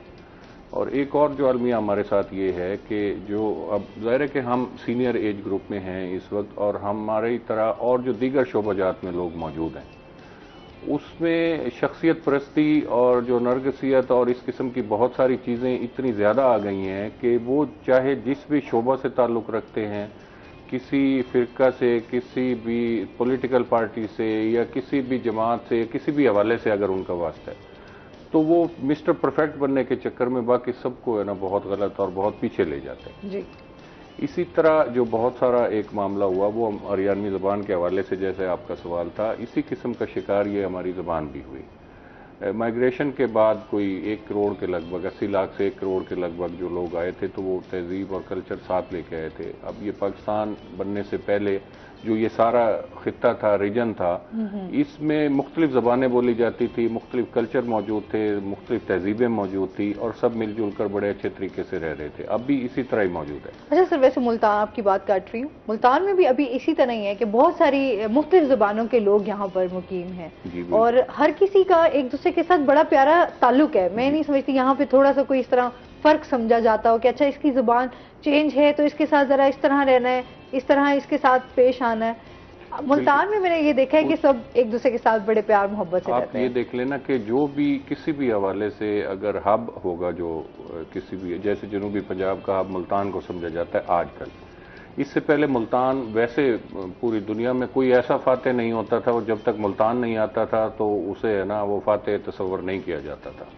बड़े बड़े वॉरियर्स यहाँ पे जितने बड़े नाम हैं बैनुल अक़वामी सतह पर, वो सबको मुल्तान आना पड़ता। ऐसे ही तमाम शोबाजात के जितने भी माहिरीन थे, उस्ताद लोग थे, वो जब तक मुल्तान से सनद हासिल नहीं करते थे, इसलिए उनको वो वहाँ पे पूरी दुनिया में तस्लीम नहीं किया जाता था।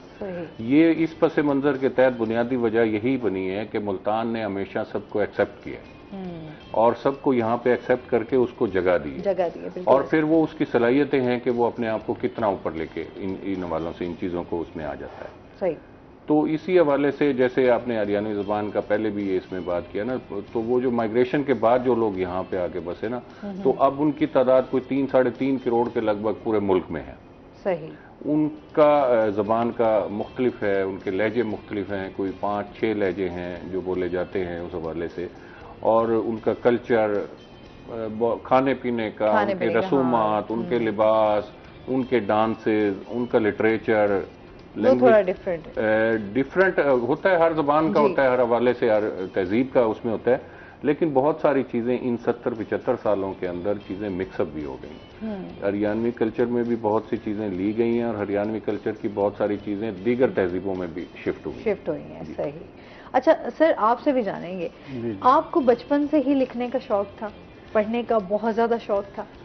वाकई बचपन से था। अच्छा, क्योंकि ये बड़ा अजीब सा लगता है कि जो भी शख्स जो काम कर रहा होता है ना, खासतौर पर ये आर्ट के और लिटरेचर के हवाले से, उनसे जब पूछा जाए तो वो यही कहते हैं कि बचपन मुझे वाकई बचपन से शौक था। अच्छा। और मैं सबसे छोटा था अपने बहन भाइयों में, तो वालिद साहब जो हैं उनकी कुछ तवज्जो मेरे साथ थोड़ी उनसियत भी ज़्यादा थी, तो मैं उनका हरकारा था। सुबह सुबह जो अखबार आता था वो बाहर गेट के आगे से उठा के लाना और अब्बा जी को पेश करना और देना, फिर वो मुझसे खबरें वबरें सुना करते थे मेरी उर्दू बेहतर करने के लिए कैसे।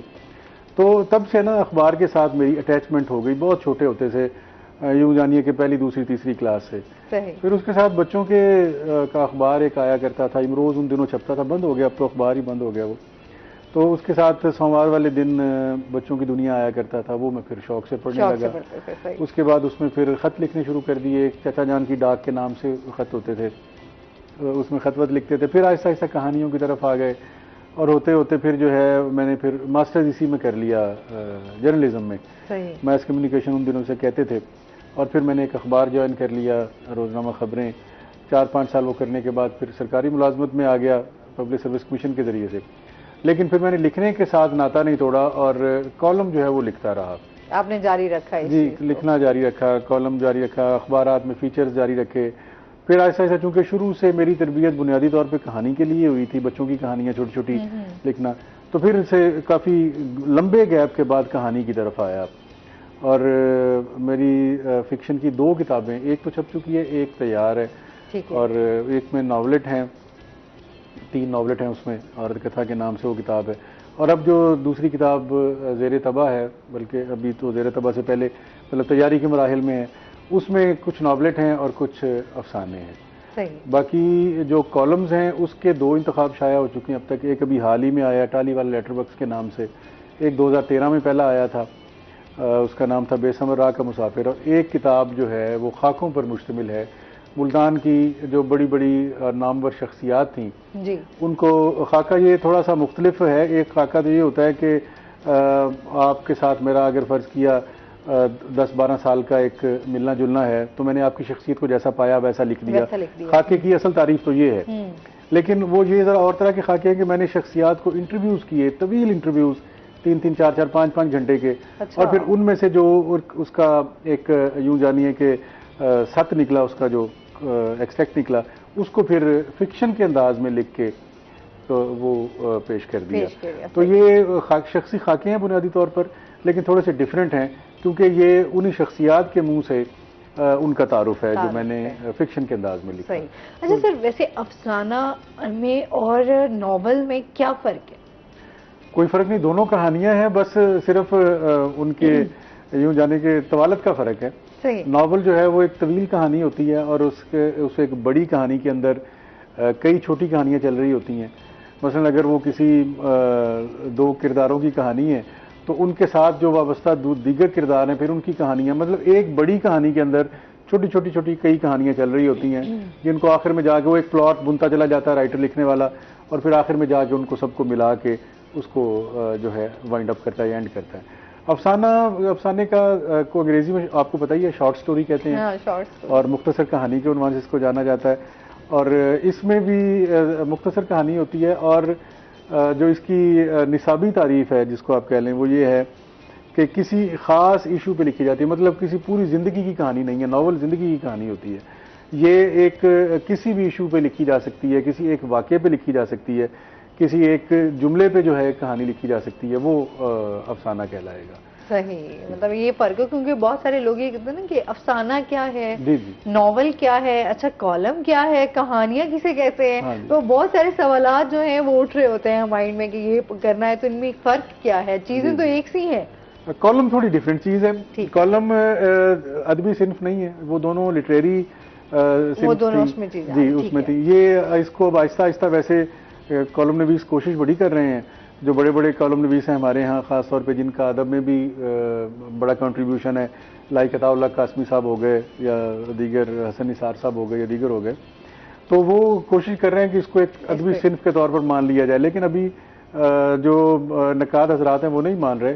कॉलम जो है वो बुनियादी तौर पे जो मैं समझता हूँ, हमने जब उसको पढ़ा था मास्टर्स में, तो उसकी तारीफ कोई मुतफिका तारीफ है ही नहीं इसकी कि कॉलम है क्या। ठीक है, अगर कोई आप मुतफिका तारीफ इसकी कर सकते हैं तो वो ये है कि ये वन मैन ओपिनियन है, कि एक शख्स जो सोचता है रोज़मर्रा मामलात के बारे में, समाजी हों, सियासी हों, माशरती हों, मुआशी हों, कोई से भी हों, उनके बारे में जो मेरी पर्सनल थिंकिंग है, जो आपकी पर्सनल थिंकिंग है, जो राना साहब की या किसी की भी, वो जब आप डिपिक्ट करते हैं एक ख़ास और मुस्तकिल उन्वान के तहत, रोज़ने दीवार के तहत या नातमाम के तहत या किसी भी, तो उसको कॉलम कहा जाता है। लेकिन मैं जो ज़ाती तौर पे समझता हूँ, मेरा ये ख्याल है कि कॉलम नवीस जो है उसको अपनी तहरीर के अंदर अगर वो नज़र आता है, वो मौजूद है, तो फिर वो कॉलम है। मसलन मैं अगर लिखना शुरू कर दूं कि पाकिस्तान एक ज़री मुल्क है, इसकी 70% आबादी जो है वो देहात में रहती है और इससे मैं कहीं नज़र नहीं आ रहा, मैं एक जुमले लिखता चला जा रहा हूँ, ये कॉलम नहीं है, ये एक मजमून तो है, आर्टिकल है, ये कॉलम नहीं। कॉलम के अंदर कॉलम नवीस को खुद नज़र आना चाहिए कि वो कहाँ कहाँ गया, उसने क्या क्या मुशाहिदा किया, उसने अपनी 5 हिस्सियात इस्तेमाल करते हुए क्या कुछ देखा, वो मैंने आप तक पहुँचाया, तो वो कॉलम है। ठीक है सर। अच्छा, आपसे भी जानेंगे, आप दानिश्वर भी हैं, थोड़ा सियासी बात भी कर लेते हैं। जो सियासी सूरत हाल है उस पर आप क्या कहना चाहेंगे? सियासी सूरत हाल, जैसे मैं पिछली गुफ्तगू के साथ इसे वो जोड़ूंगा कि जो हमारे यहाँ पॉलिटिकल पार्टीज़ ने जज्बात को बहुत सारा शामिल कर दिया, वो हमारे मुल्क के लिए और हमारी नस्ल के लिए बड़ी मुश्किलात पैदा कर रहा है। क्योंकि इस टाइम हम सब परेशान हैं, एक परेशान कुन सूरत हाल है। परेशान होने की वजूहात जैसे महंगाई है या मुल्की मामलात हैं या बैनुल-अक़वामी मामलात हैं, वो सब अपनी जगह पे असर रखते हैं, वो हमेशा रहते हैं, कमी बेशी उसमें होती रहती है। एक जो अजीब व गरीब अंसर जो अब पैदा हो गया ना, वो तमाम सियासी जमातों ने अपने वर्कर्स को इतना ज़्यादा चार्ज कर दिया है कि वो उनकी कही हुई बात को हर्फ आखिर समझते हैं और ये तसव्वुर भी नहीं करते कि हमारी जो पॉलिटिकल लीडरशिप है वो किसी सूरत भी गलत हो सकती है, और ये काफ़ी ख़तरनाक बात है। उस नौजवान नस्ल तक अगर कोई सच को देखने की और परखने की अगर सलाहियत पैदा की जाती, और जितनी हमारी निस्बत ये मौजूदा नस्ल समझदार है और अवेयरनेस है जितनी इनके पास, वो हमारे दौर में नहीं मौजूद थी। अब चीज़ों को कंपेयर करने की आदत इन लोगों के अंदर मौजूद है कुदरती तौर पे जी।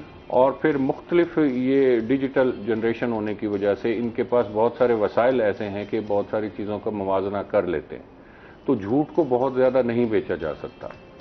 हमारी पॉलिटिकल एलीट और पॉलिटिकल लीडरशिप को भी इन मसाइल का ज़ाहिर सामना है, लेकिन बहुत सारे लोग ऐसे इन मामलात के इतने ज़्यादा एक्सपर्ट हो चुके हैं कि उन्हें पता है कि अवाम की कौन सी रग को दबाया जाएगा और हम उनके बहुत सारे तवक्कुआत अपने आप से वाबस्ता करके उन्हें अपना फॉलोअर्स बना लेंगे। ये जो फॉलोअर्स बनाने का फैशन जो चला हुआ है ना, ये गुज़िश्ता, ये तो ऐसा लगता है सर ट्रेंड बन गया है ना कि अब फॉलोअर्स हो गए, और ये हर मकतबा फिक्र के अंदर है, सिर्फ ये पॉलिटिक्स के अंदर नहीं है, ये हर तरफ उसमें इसी हवाले से इवन अदब के अंदर भी ये चीज़ मौजूद है। ये बाकायदा तौर पर अपने अपने नज़रियात से मुताल्लिक फॉलोअर्स को बढ़ाने की जो जंग और बहस चलती है ना, ये फिर बहुत आगे तक चली जाती है। ये शिद्दत पसंदी इस माशरे से कम करने की बहुत ज़रूरत है, बिल्कुल, और इसके लिए हम सबको अपना अपना किरदार अदा करना होगा। हमारी नौजवान नस्ल को भी थोड़ा सा ठहराव अपने अंदर इस हवाले से लेके आना होगा कि कोई भी बात, कोई भी तासुर अपना, बेशक आप सोशल मीडिया पे दे रहे हैं या किसी भी मीडियम के ज़रिए आप अपने तासुरात दे रहे हैं, तो उसे एक दफ़ा कम अज़ कम वो बोलना और तोलना वाली जो मिसाल है उसके तहत अगर देख लिया जाए ना, थोड़ा सा उसको चीज़ों को कंपेयर करके कि मेरी इन बातों का, मेरी इन चीज़ों का माशरे पर क्या असर होगा, जो मैं जिसके बारे में राय का इजहार कर रहा हूँ, अगर इस बात की तस्दीक ना हो सकी तो मेरा इंप्रेशन क्या होगा। ये इस किस्म की सोच माशरे में ख़त्म होती जा रही है, इस तरफ तवज्जो हम सबको देनी चाहिए। ठीक है नाज़रीन, अभी हम इस पे बात करेंगे मजीद भी कि कल्चर और अदब को कैसे फ़रोग दिया जा सकता है, लेकिन अभी हमने जाना ब्रेक पे, हमारे साथ रहिएगा।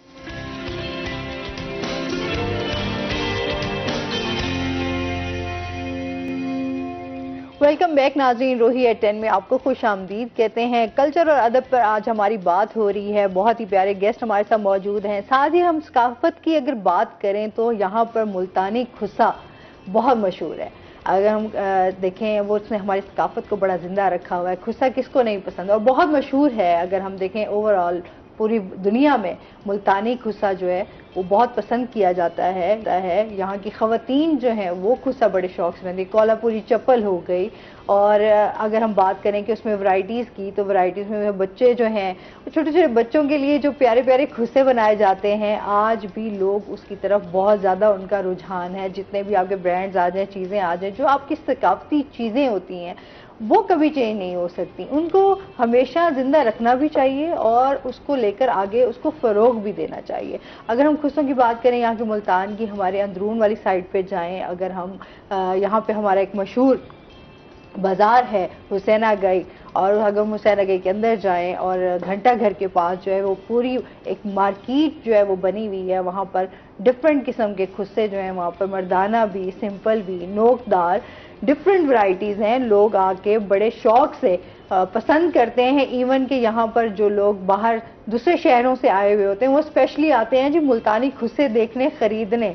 और यहाँ से भी काफ़ी लोगों की फरमाइशें होती हैं, जो लोग यहाँ से आउट ऑफ कंट्री हैं तो वो स्पेशली यहाँ पे जिनके रिश्तेदार बैठे हुए होते हैं, रह रहे होते हैं, तो उनसे फरमाइश होती है जी हमें मुल्तानी खुस्से जो हैं वो पहुँचाए जाएँ। सर आपको वैसे मुल्तानी खुस्से आपने पहने हैं? जी पसंद है आपको? ये कैसे हो सकता है मुल्तान में रहने वाले मुल्तानी खुस्सों से मुस्तफीद ना हो? बिल्कुल पहने हैं जी। और वो बिल्कुल आप बजा कह रही हैं, हमारे भी बहुत सारे दोस्त कराची से, इवन मुल्क से बाहर से भी, तो एक मुल्तानी सोन हलवा वो ज़रूर मंगाते हैं। और फिर अब जैसे आम आ रहा है, और इन्हीं के साथ साथ मुल्तानी खुस्सा हमेशा से यहाँ के सकाफत का हिस्सा है। हाँ बिल्कुल ऐसे ही मुल्तानी कुर्ते अगर आपको याद हाँ हो। जी सर, मुल्तान की जो खासियत है वो एक तो मैं आज बताया कि आम बड़े मशहूर हैं मुल्तान के। उसके अलावा जो है अगर हम बात करें, खुस्सा बहुत मशहूर है यहाँ पे, मुल्तानी खुस्सा, फिर सोन हलवा हो गया, मुल्तानी मट्टी। मुल्तानी मट्टी जी बहुत पूरी मशहूर है। दुनिया में उसको कहा ही मुल्तानी मट्टी जाता है। जी बिल्कुल ऐसे ही है। मुल्तानी मट्टी का अपना ही वैसे आगे उसके बहुत सारी खवातीन हमारी हाँ स्किन की भी बात करने लगी थी कि स्किन के लिए बड़ी अच्छी है मुल्तानी मट्टी। जिनको एक्नी का प्रॉब्लम होता है, जिनको अपने स्किन के लिए ग्लो चाहिए होती है, वो स्पेशली खवातीन जो मुल्तानी मट्टी अगर इस्तेमाल करें गुलाब में, तो आप देखेंगे कि आपकी स्किन कितनी अच्छी हो गई है। ये भी छोटी छोटी टिप्स मैंने कहा साथ साथ देती जाऊँ। मुल्तान को जैसे गर्मी के हवाले से कहा जाता है ना, तो यहाँ पर अल्लाह ताला ने बहुत सारी ऐसी चीजें दी हैं जो पूरी दुनिया में कहीं पर नहीं है। बिल्कुल ऐसे। अच्छा सर, ये तो हो गई मुल्तानी खुस्से की बात हो गई। सर आपसे भी कल्चर और अदब को कैसे हम फरोग दे सकते हैं? अच्छा, मुल्तानी मट्टी का मैं उस तरफ भी आता हूँ। जी। आप कह रही थी मुल्तानी मट्टी खाई भी जाती है। अच्छा हाँ सर, ये बड़े शौक से। मुझे ये नहीं पता कि उसका कोई फायदा है। सर मैंने वैसे बचपन में बहुत खाई है। कई खवातीन खाती है, अक्सर खवातीन रखी होती है वो खाने के लिए। हम उसे तख्ती भी खैर अपने बचपन में पोता करते थे। जो एक तख्ती वाला भी होता था कि उसको आप कहते हैं गाची। जी। एक लफ्ज जो है वो स्ट्राइकी में कहा था गाचनी बल्कि हरियाणवी ज़बान में भी गाचनी। अच्छा हरियाणवी में, हाँ। तो वो गाचनी कहते थे कि तख्ती के ऊपर जो है वो गाचनी आप उसका लेप करके और उसके बाद जो है आप कलम से उस पे लिखा करते थे। और मुल्तान में रहना आपने बड़ी सही और अच्छी बात की है कि चूंकि कदीम शहर है और इसकी सौगातें भी मशहूर हैं बहुत सारी, और तो मुल्तान में रहना बड़ा महंगा होता जा रहा है। फरमाइशें बहुत, गर्मियां हैं तो आपसे आमों की दोस्त फरमाइशें करेंगे, सर्दियां हैं तो सोने लवे की फरमाइशें करेंगे। और अब तो इंडिया तक हमारी चीज़ों की वो धूम पहुंच गई है। वो गाना बड़ा मशहूर है, नीमा झांझरा मंगवाइयां मुल्तान तो पता नहीं किसका है वो। ये एक नई चीज, इसका हमें पता ही नहीं था। अच्छा ये सर वैसे मुल्तान की जो ज्वेलरी है वो भी बड़ी मशहूर है, कुंदन की ज्वेलरी जो है। अच्छा वो एक, अगर मेरे सर से बैठे हैं तो ऐसे मौके का फायदा उठाएं, थोड़ा सा अगर आप कुछ गुनगुना दें। राना साहब गुनगुनाए। आप सुना देना। आपसे आपकी पुरजोर फरमाइश आई है कि आपसे जो है वो लाजमी हमें सॉन्ग सुनना है। अच्छा मैं चलिए गुनगुना ही सकता हूँ, और इसके अलावा और क्या कर सकता हूँ। एक अताउल्ला मुझे बहुत पसंद है। हमारे सराइकी बसेर की पहचान है जी, बिल्कुल और पूरी दुनिया में हमारी शनाख्त है और लेजेंड है। बिल्कुल आपने दुरुस्त कहा, लेजेंड की तारीफ पे कोई शख्सियत पूरी उतरती हैं, और अताउल्ला खान ईसा खेल भी पूरी तरह से उस पे पूरे उतरते हैं। तो वो मेरे बचपन से ही बड़े पसंदीदा गुलकार हैं वो। सर आप भी कोई अगर हरियाणवी में एक आधा शेर हो जाए आज? जी बिल्कुल, मेरा ये दोस्तों को पता है कि मुझे शेर अमूमन याद नहीं रहते। अगर आप इजाजत दें तो मैं देख के पढ़ सकता हूँ। बिल्कुल आपको इजाजत है कि चलें आपकी जुबान में एक आधा शेर भी हम सुन लें, क्योंकि दोनों शख्सियत मौजूद हैं। जब तक राना साहब तलाश करते हैं, मुझे एक शेर याद आ रहा है, बड़ा पुराना सुना हुआ। हाँ जी। और रोहतक का वो जुबान का शेर है कि वो सुनाया करते थे बचपन में हमारे एक दोस्त से कि ले नाम खुदाया का मैदान में लिकड़ मुस्लिम, यानी निकल मुस्लिम। ले नाम खुदाया का मैदान में लिकड़ मुस्लिम, सब जानते हैं तन्ने रोहतक में तन लड़या था। वाह क्या बात है। किसी नज़म का शेर है। बिल्कुल, ये शायरी के हवाले से जहाँ तक है ना, आपने यकीनी तौर पे अमीर खुसरो का, भगत कबीर का नाम सुना होगा। जी बिल्कुल। तो वो इसी लहजे के शायर हैं और ये सदियों से इसमें शायरी की सिर्फ तो मौजूद है। और नसर भी जो थी इसमें वो मंजूम ड्रामा की सूरत में, जिसे सांग और रागनी कहा जाता था, जी जी, उस सूरत में मौजूद रही है। मौजूदा दौर में एक उस्ताद शायर हैं नौशाद कासिर साहब, उनके बहुत सारे शागिर्द हैं इस वक्त, और शायरी का और हमारा जो नोरा का अदबी बोर्ड है उसके वो सदर भी हैं। उनका कलाम मैं आपको थोड़ा सा इसमें पेश करता हूँ। जी जरूर। सोवण की सौ खाली अर्थम सोरे सो, दुनिया चांद पे जाली अर्थम सोरे सो, तड़के तड़के एक मड़ी सी चिड़िया ने अपनी कौम जगाली अर्थम सोरे सो। वाह। देख लो दोरे आले भाइया ने रल के अपनी धाक जमाली अर्थम सोरे सो। इसकी जरा तशरीह कर दें, पहला मिसरा में समझ नहीं आया। ये तीसरे शेर की ये जो कसीरो लिसानी खित्ता है ना जी, चूंकि इससे मुराद ये है ना कि जी हमारे जो हमसाए हैं, हमारे जो देख लो दोरा आड़े भाइयान है, जो हमारे साथ वाले भाई हैं, दीगर भाई हैं, उन लोगों ने मेहनत करके अपनी दाग जमा ली। तहजीब व सकाफत के हवाले से, लिसानियात के हवाले से और दीगर हवालों से, और आप अभी तक सोए पड़े हो अपनी कौम से। वो शायर उसमें थारे दुख नहीं होया कीड़ी जितना भी, चूंटी जितना भी, थमने बाँ तुड़वा ली और थम सो रे सो। अर्थम थमने बाँ तुड़वा ली और थम सो रे सो, मतलब मशरकी पाकिस्तान आपसे अलग हो गया फिर भी और आपको एहसास नहीं है, और आप बेफिक्री की वजह से आप लोग सो रहे हो। मैं तो कद का रुक के दे रहा सूं थमने, आंखें नींद सजा ली और थम सो रे सो। आखिरी शेर है जी, अपने ठेठ सुरा में कासिर ने अपनी रचना सारी गाली और थम सो रे सो। कि जो फलसफा नौशाद कासिर साहब कह रहे हैं जी, मैं देना चाह रहा था ना आपको, मैं पूरी अपनी गजल सुना रही, लेकिन आप लोग अभी तक सोए पड़े हो। सही, वाह क्या बात है ना। हर जुबान का अपना एक तासीर है। मैं समझती हूँ, जैसे हम अपनी सराइकी की बात करें सर, जैसे अभी आपने गाना भी गाया, सराइकी जुबान का अपना एक लुत्फ है, अपनी मिठास है। जैसे आपकी हरियाणवी जुबान है, इसकी अपनी तासीर है और इसकी अपनी मिठास है। जुबानें सारी प्यारी होती हैं जी, जुबानों में कोई कमी नहीं। ख्वाजा फरीद साहब ने जो फलसफे, जो गुफ्तगू की है आज से कितना अरसा पहले, वो आज तक जिंदा है। वो जो इक्को कूक फरीद दी सुंजे कर गई थल, और वो बिल इसमें ये समझ लेना कि ये मिसरा एग्जैक्ट आ रहा है ख्वाजा फरीद की शायरी के ऊपर। सुल्तान बाहू जी, उनकी शायरी, ये सारे इसी खित्ते के लोग हैं। जो इतने बड़े बड़े नाम, जो सदियों से जिनकी शायरी और जिनकी जबान और जिनकी फिलॉसफी आज तक जिंदा है। और अगर आप मुल्तान के हवाले से अगर आप देखें तो मुल्तान तो फिर इधर अफगानिस्तान को टच करता था, इधर कश्मीर को टच करता था, और सिंध भी कभी मुल्तान का हिस्सा हुआ करता था। तो इतना वसी और रीज ये खित्ता रहा है मुल्तान के हवाले से। इसकी तहजीब तो हमेशा से इतनी मजबूत रही है कि ये तो सदियों तक आने वाली नस्लें इसके असरात को अपने साथ लेके चलेंगी। ऐसे ही है। अच्छा, जिस तरह अभी मैंने सर से भी क्वेश्चन किया था कि हम अपने कल्चर और अदब को कैसे फ़रोग दे सकते हैं, क्या एक्टिविटीज़ करनी चाहिए कि दोबारा से इन चीज़ों को फ़रोग मिले? इसमें एक तो ये है ना जी, सबसे पहले जो हमारे माशरे में जो अदम बर्दाश्त का रवैया पैदा होता जा रहा है ना जी, हमें उस पर कंट्रोल करना चाहिए। हम दूसरों को बर्दाश्त नहीं कर पाते। जब हम दूसरों को बर्दाश्त करना सीखेंगे किसी भी हवाले से, चाहे वो अदब है, चाहे तहजीब के हवाले से है, तो ऑटोमेटिकली आपके अंदर वो चीजें है ना फिर सामने आना शुरू हो जाती हैं। जब आप दूसरे को स्पेस देंगे तो आपकी स्पेस बनेगी। बिल्कुल ऐसे। एक तो हमें ये जो अदम बर्दाश्त के रवैये हैं हमारे माशरे के अंदर, इनको खत्म करना चाहिए। और इस खित्ते पर जो अल्लाह ताला का हमेशा से करम रहा है कि ये सबसे पुरअमन खित्ता रहा है। इस खित्ते में बर्दाश्त की कुव्वत लोगों में निस्बतन ज्यादा है और इंतहाई मीठे लोग हैं उसमें।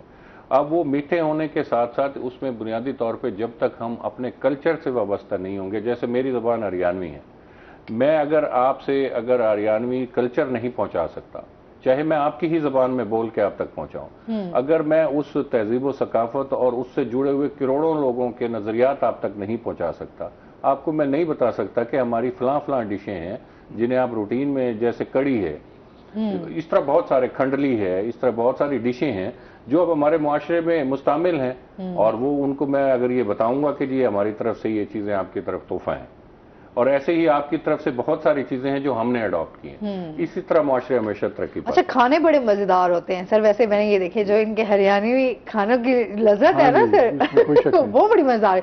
क्या वैसे सर, ज्यादा तो वैसे कड़ी जो है वो बड़ी मशहूर है, कड़ी हो गए, चावल राइस हो गए, और भी बहुत सारी डिशेज सारे हैं जी। उसमें जो आप अमूमन देखें ना जी, इस खित्ते की जो मुआशियात थी वो ज़राअत से मुतालिक थी, और हरियाणवी खानों में अगर आप देखेंगे ना तो वो आपको घुमा फिरा के ये ज़राअत से मुतालिक ही चीज़ें नजर आएंगी। जैसे साग यहाँ इस खित्ते में जैसे पकाया जाता है और जो हमारे यहाँ पकाया जाता है उसमें एक थोड़ा सा फ़र्क होता है चीज़ों का। ठीक है। उसकी बुनियादी वजह ये है ना कि ये वैसे हमारा अलमिया भी बनता जा रहा है कि हम लोग है ना ये जो हर्ब्स हैं इनकी तरफ, इनकी काश्त की तरफ हम लोग नहीं जा रहे। पहले ये बहुत सारी काश्त यहीं हुआ करती थी, जो मगरिब में या यूरोपीय ममालिक में या किसी और बर्रे आज़म की तरफ अगर आप जाएं तो ये जायके, ये मसाला जात यहीं से इंट्रोड्यूस कराए गए। बिल्कुल ऐसे ही है। और जहां आज भी जिन घरों के अंदर आपको खालिश मसाला जात मिलते हैं तो उनके खानों का टेस्ट डिफरेंट होता है। इसी वजह से जो हरियाणवी खाने हैं, जो जितनी भी डिशें हैं इस हवाले से, वो इसी वजह से जिंदा हैं कि वो जो उसकी जो बेसिक टून को बरकरार रखना होता है ना, उसको बरकरार रखने के उन मसाला जात को तैयार कराया। अच्छा, वो सर मिसाले जो हैं, अगर अपने स्पाइसी जो हम बात करें स्पाइस की, वो घर में खुद ही तैयार होते थे, आप उसको पीस रहे हैं, घर में तैयार कर रहे हैं, कोई मिलावट नहीं है, वो उन जाहिर सी बात है उसका फिर टेस्ट जो है वो अलग होता है। जो गंदम चक्की पर पीस कर, आप हाथ वाली चक्की पर पीस कर जो नमक मिर्च मिसाले जो घर पर तैयार किए जाते थे वो जायके आज तक नहीं है। आप तो खैर हमारे हिसाब से नौजवान हैं, जानिया साहब या मेरे, अगर हम देखें, हमारी जनरेशन के लोग अक्सर कहते हैं कि जो जायका माँ के हाथ की चीजों में था, जो वो था, वो अब मौजूद नहीं है। बिल्कुल जी, मजेदार बातें चल रही हैं नाजरीन, मजेदार बातें और भी होंगी, लेकिन अभी हमने जाना है ब्रेक पे, हमारे साथ रहिएगा।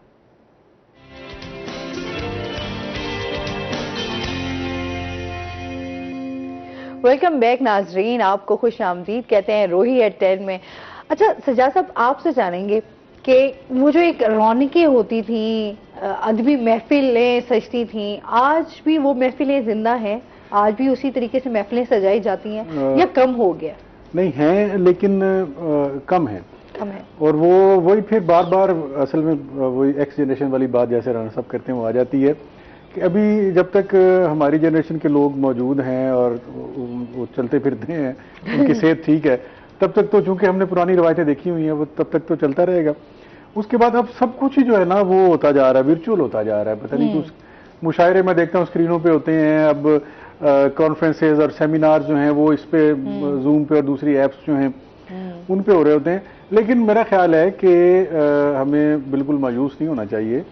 इंसान बहरहाल इंसान है और वो एक जैसे कहते हैं सोशल एनिमल है और दूसरों के साथ ही खुश रहता है। ये चूंकि नया नया क्रेज है और हम नई चीज़ें एक्सप्लोर कर रहे हैं और उसमें हम नए नए तजर्बात भी कर रहे हैं। मेरा ख्याल है कि इससे हम, जैसे मैंने पहले शुरू में कहा था, कि इससे हम बहुत जल्द हमारा दिल भर जाएगा और फिर से जो है इंसान इंशाल्लाह इंसान के करीब आएगा। अभी तो ऐसे है ना कि 5 लोग अगर घर के हैं तो उनकी 5 दुनियाएं हैं, वो अपनी अपनी दुनिया में बैठे हैं। एक कमरे में बैठे हैं लेकिन अपने अपने मोबाइल पे लगे हुए हैं। तो ये शौक आहिस्ता आहिस्ता जो है ये भी फेज गुजर जाएगा इंशाल्लाह। और लिटरेचर को और अदब को मेरा नहीं ख्याल कोई खतरा है, बस सिर्फ वो जैसे मैंने गुजारिश की मीडियम थोड़ा बदल गया, लेकिन अभी भी लोग लिख रहे हैं, अभी भी लोग पढ़ रहे हैं, बिल्कुल दोनों काम हो रहे हैं। अच्छा सर, जिस तरह अभी बात कर रहे थे आप मोबाइल की, कि अभी आजकल मोबाइल का जो है वो यूज बहुत ज्यादा हो गया, लोग किताबों से दूर हो गए, समझते हैं क्या आया वाकई ये असरात पड़े हैं इस तरह के? किताब अगर तो आप कागज के सफ़ात और उसकी जो हुई जिल्द है उसकी बात कर रही हैं, उसको किताब कह रही हैं, तो उससे तो वाकई दूर हो गए हैं। उसकी वजह यह है कि किताब हमारे यहाँ एक तो महंगी बहुत हो गई है, यहाँ हमने प्रिंटिंग की इंडस्ट्री लगने ही नहीं दी। अब अखबार देखें हमारा कितना महंगा है, 8 सफ़ों का अखबार यहाँ 20 रुपए का है, 8 सफ़े का अखबार इंडिया में 2-2.5 रुपए का है। उसकी वजह यह कि उनकी इंडस्ट्री सारी अपनी है, हमारे यहाँ इन्होंने कोई इंडस्ट्री पनपने नहीं दी, टैक्सेस इतने बेशुमार लगाए हैं कि वो जो बेचारे 8 रुपए का 8 सफ़ों का अखबार 20 का बेच रहे हैं उनको भी बारे में नहीं आ रहा, घाटे में जा रहे हैं वो। और अपनी सर्कुलेशन अब अखबार जो आहिस्ता आहिस्ता कम करके वो स्क्रीन पे जो है वो ज्यादा आ रहा है। आपने सवाल क्या पूछा था, मैं भूल गया। सवाल आपने क्या पूछा था? सर मैं बात कर रही थी कि लोग किताबों से दूर होते जा रहे हैं। किताबों से दूर, मैं वही गुजारिश कर रहा था कि मीडियम जो है ना, वो ये एक्स वाली नस्ल है ना, ये भूल जाती है असल में, अब हम बुढ़ापे की आगे पुरानी नस्ल है, तो मीडियम चेंज हो रहा है। बाकी किताब अभी भी बच्चे पढ़ रहे हैं, जिनको किताब का शौक है ना वो किताब पढ़ रहे हैं। और आप यकीन करें कि मैं कुछ ग्रुप्स में हूं जिसमें PDF बुक्स शेयर होती हैं। मेरे अपने फ़ोन में सैकड़ों बिलाशुबा किताबें पड़ी होंगी। उसमें मैं देखता हूं कि वो ग्रुप फुल है और लोग फरमाइशें कर रहे हैं, जी हो सके तो फलां किताब भेज दें। महंगाई की मैं जिक्र कर रहा था, किताब अब महंगी असल में इतनी हो गई है कि वो एक कोई स्टूडेंट जो है वो लेयर रीडिंग के लिए किताब खरीदना अफोर्ड नहीं कर सकता, तो वो फिर लेट के अपने मोबाइल पे किताब पढ़ लेता है, अपनी टैब पे किताब जो है वो पढ़ लेता है। लेकिन किताब पढ़ी जा रही है। और हार्ड शेप में भी अभी राना साहब जानते हैं, जेलम का एक बहुत बड़ा इदारा है, इशाती इदारा। मैं पिछले दिनों कहीं जिक्र हो रहा था, तो जो ऑनलाइन उनकी सेल जो है वो कोई मंथली 3 मिलियन से ज्यादा है। आप सोच सकते हैं कि एक इदारे की इतनी किताबें तो अब लोगों की एक्सेस में आ गई हैं जब से सोशल मीडिया है ना। सही। पहले बड़े शहरों में बड़ी दुकानें होती थी, 4-6, वहां जाके लोग किताब स्पेशल खरीदा करते थे, वरना निसाब की किताबों वाली बुक हाउसेज होते थे। अब ऑनलाइन किताब जो है वो बहुत बिक रही है। सर लाइब्रेरीज जैसे होती थी, लाइब्रेरीज अभी हैं। हाँ जी, अभी भी हैं। लेकिन जिनको किताब का शौक है वो हार्ड शेप में भी पढ़ रहे हैं, और जो नहीं अफोर्ड कर सकते वो PDF में स्क्रीन के ऊपर पढ़ रहे हैं। किताब को मेरा नहीं ख्याल कोई खतरा हो, ना लिखने वाले को कोई खतरा है। अगर इजाजत दें तो मैं जानिया साहब की बात कोई आगे इसमें इस हवाले से बढ़ाऊंगा। जो पहले का दौर था सारा वो इज्तमाइयत के हवाले से लोगों को अपनी तरफ अट्रैक्ट कर देता था। जो अब दौर चल रहा है ना, इसमें जिंदगी इनफरादियत की तरफ जा रही है। हमारे जो तालीमी इदारे हैं वो आपको जब ये तालीम देना शुरू कर देते हैं, जी आपने किसी की प्राइवेसी में दखल नहीं देना। अब हम लोगों की जनरेशन है, अगर उसके सर में दर्द है, उसे बुखार है, अगर पूरा घर उससे नहीं पूछेगा तो ये तो अच्छा खासा नाराजगी की सबब बन जाता है जी कि मुझे नहीं पता किया। हाँ। अब तालीम ये दी जाती है, तरबियत ये दी जाती है जी कि वो अपने कमरे में आराम कर रहे हैं जी, आपने डिस्टर्ब नहीं करना। ऐसे। तो ये इस किस्म की छोटी छोटी चीज़ें, बुनियादी चीज़ें हैं, वो फ़र्क डालती जा रही हैं ओवरऑल हमारे तमाम तासुरात पर और नज़रियात पर। जानिया साहब चूँकि आज से कोई 60-70 साल 100 साल पहले की रूह हैं, वो इस दौर में 60-70 साल पहले की रूह है। रूह का है उन्होंने, उनकी अगर आप तहरीर देखें और उनकी तख्लीक अगर आप देखें ना, उसके अंदर जो नॉस्टैल्जिया जो हमें मिलता है ना, वो आपको उस पुराने दौर में ले जाता है जो लोग आज की नस्ल ने तो बिल्कुल भी नहीं देखा, और हमारी नस्ल और जो हमसे थोड़े से पहले की नस्ल है उनको वो चीज़ें बहुत अट्रैक्ट करती हैं। और यही बुनियादी वजह है उनकी शोहरत की भी, और यही जो इनके इस हवाले से चीज़ें साथ चलती हैं। अब जो मौजूदा नस्ल के लिए जो अलमिया आता जा रहा है ना, ये इनफरादी ज़िंदगी की तरफ जैसे जाते जा रहे हैं ना, तो जहानिया साहब को जैसे उम्मीद है कि बहुत जल्द इस डिवाइस की दुनिया से, इस डिजिटल दुनिया से बोर होकर लोग वापस आएंगे, लेकिन ये वो ब्लैक होल है, इसने बहुत सारी चीज़ों को हड़प कर दिया। आपके जो शहरों में नजर आने वाली बहुत सारी चीजें हैं, जैसे वो फिर एक लंबी फहरिस्त है। VCR खत्म हुआ, फिर ये खत्म हुआ, फिर ये खत्म हुआ, टांग आ गया, मोटरसाइकिल के आगे रक्षा लग गया। ये टेक्नोलॉजी हमसे पहले जिन ममालिक में भी मौजूद है ना, वो हमसे 40 साल 50 साल पहले से अगर इन चीज़ों को अगर इस्तेमाल कर रहे हैं, तो इस जो ये टेक्नोलॉजी की दुनिया ने जो इनफरादी जिंदगी की तरफ इंसान को लेके जा रही है, ये मसाइल में इजाफा करती है, कमी नहीं होने देगी। ये दोबारा इज्तमाइयत की तरफ आना इनके लिए बड़ा मुश्किल हो जाएगा। अच्छा सर, आपसे सजा साहब, हमारे जो आजकल के हम अपने रवैयों की बात करें, अगर हम अपने तल्ख लहजों की बात करें, उसमें कैसे कमी लाई जा सकती है? कैसे हम अपने आप, अभी हमारी सख्तियां बढ़ गई हैं ना, दिल ऐसे सख्त होना शुरू हो गए हैं, वो मोहब्बतें, वो मुस्कुराहटें वो कम हो गई हैं। बिल्कुल आपने सही कहा। वो मुझे पता नहीं आपने सुना है कि नहीं सुना, हमारे दौर में स्कूलों में, कॉलेजेस में ना मुबाहिसे हुआ करते थे। 2 टीमें होती थी, एक इधर लीडर ऑफ द हाउस है, लीडर ऑफ द अपोजिशन है, और वो तकरीरें कर रहे हैं और आखिर में वो लीडर सम अप कर रहा है।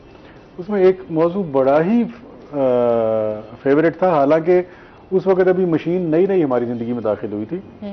वो शेर, पूरा शेर ये है कि एहसास मुरव्वत को कुचल देते हैं आलात, है दिल के लिए मौत मशीनों की हुकूमत। जो मशीन हमारी ज़िंदगी में एंटर होती जाती है, हमारा दिल जो है ना वो सख्त होता जाता है, या उसकी क्या समझेंगे, उसकी मौत होती चली जाती है। और बिल्कुल इन्होंने, राना साहब ने जो कहा बिल्कुल ठीक कहा कि ये जो इंडिविजुअलाइजेशन वाला सिलसिला शुरू हो गया, और ये जो प्राइवेसी वाला सिलसिला शुरू हो गया, बच्चे माइंड करते हैं आपके बच्चों से कोई दूसरी तीसरी दफा पूछ रहे ना कि बेटा सर में क्या दर्द हो रहा है, कोई टेबलेट दूं, वो आपके से लड़ने लग जाते हैं। हाँ, ये वैसे ये मुझे आप मेरे हाथ पे, इन्होंने बिल्कुल ठीक इस बात को जो है पॉइंट आउट किया। और दिल की सख्ती की वजह मेरा ख्याल यही है कि हमारा साथ अब इंसानों के साथ कम है और वक्त जो गुजरता है, और हमारा गैजेट्स के साथ और ये स्क्रीन के साथ और मशीनों के साथ ज्यादा गुजरता है। तो इनकी तरह से हम भी एक डिजिटल किस्म का कोई इंसान बनते जा रहे हैं, रोबोट बनते जा रहे हैं, जिसमें फीलिंग्स जो हैं वो बहुत कम होती चली जा रही है। अच्छा, पहले तो ना सर घर में एक बड़ा बैठ जाता था, कोई स्टोरी, कोई कहानी, कुछ भी, कोई अपना ही वाकया, आप बीती अपने बच्चों को सिखाना, बताना। अब तो बच्चों का भी इंटरेस्ट नहीं रहा और बड़े भी जो हैं वो भी अपनी अपनी वज़ाई सी बात, जब देखा कि बच्चों का इंटरेस्ट नहीं है तो उन्होंने भी अपने आप को जो है वो मोल्ड कर लिया। आप क्या कहेंगे? उसमें अब वो बड़ा अभी भी मौजूद है, लेकिन वो बड़ा गूगल है। अब वो सारा कुछ कहानियों से लेके और मालूमात तक और इल्म तक जो है ना सब चीजें जो गूगल बड़ों से हम लिया करते थे, जो सीनियर से लिया करते थे, अब बच्चे 1 सेकंड लगाते हैं। रात मेरी मिसेज की कुछ तबीयत खराब हुई तो उनका जो एक रिपोर्ट आई उसमें से मेरी बेटी ने, डॉक्टर नहीं है, कुछ नहीं है, A-levels कर रही है, उसने बैठ के सारा कुछ तलाश कर लिया, सिम्टम्स क्या हैं, वजूहत क्या है, फलां क्या है, फलां क्या, क्या करना और क्या नहीं करना, और उसे वहां पे पाबंदियां लगा दी कि अब आपने ये नहीं खाना, फलां नहीं खाना, फलां नहीं खाना। अब जो बड़ा है ना वो गूगल है, सारा कुछ वही बता देता है। तो इसलिए बच्चों को भी अब बड़ों की जरूरत नहीं रही कि जो बैठ के कहानी सुनाएं, जो कोई बैठ के दानिश की बातें करें, अपने तजर्बे की बातें करें, अपने मुशाहिदे की, मुताले की बातें करें। अब उनकी एक्सेस असल में एक टच पे सब कुछ मौजूद है। अमजद, इस्लाम अमजद का गलबन वो मिसरा है ना, ये जो आगही का शराब है, ये सबसे बढ़ के अजाब है। अब ये आगाही जितनी स्पीड के साथ आ रही है, उसी हिसाब से मुश्किलात में इजाफा होता है। बिल्कुल। अच्छा सर, बहुत अच्छा लगा, बहुत मजा आ रहा है। अभी भी मेरा दिल नहीं कर रहा आप लोगों से इजाजत लेने का, लेकिन क्योंकि हमारे पास वक्त जो है वो बहुत मुख्तसर सा रह गया, कोई मैसेज हमारे व्यूवर्स को देना चाहें? मेरी तरफ से तो यही मैसेज है जी कि हमें दूसरों को बर्दाश्त करना चाहिए, तो हमारे लिए बर्दाश्त करने के जज्बात बढ़ेंगे। दूसरों की कैफियत, एहसासात का जब हम एहसास करना शुरू करेंगे तो वही चीज़ें हमारे लिए दूसरों में मौजूद होगी। बहुत शुक्रिया सजाद साहब, बहुत शुक्रिया, आपसे गुफ्तगू करके बड़ा मजा आया। और दूसरा ये मैसेज होता है, ये नसीहत की एक किस्म होती है, और नसीहत बहुत बुरी चीज़ है, लोग पसंद नहीं करते बिल्कुल भी नसीहत। लेकिन मैं ये कहूँगा कि जैसे राना साहब ने थोड़ा सा टच दिया था अपनी गुफ्तगू में जब आपने उनसे पॉलिटिकल सवाल किया, कि पॉलिटिकल नज़रियात कुछ और होते हैं, अकीदत और मज़हब के नज़रियात कुछ और होते हैं। जो सियासी लीडर हैं उनको सियासी लीडर के तौर पर देखें, उनको अपना मजहबी पेशवा या उनके साथ अकीदत के रिश्ते उस्तवार न करें, वो बहरहाल इंसान है। बहुत शुक्रिया सर। और इसके साथ ही नाजरीन, आज का प्रोग्राम यहीं पे खत्म हो। यकीनन आपको आज का प्रोग्राम बहुत पसंद आया होगा। अपना बहुत ज्यादा ख्याल रखिएगा, दुआओं में याद रखिएगा। इंशाल्लाह जिंदगी ने साथ दिया तो कल आपसे फिर मुलाकात होगी। अल्लाह हाफिज।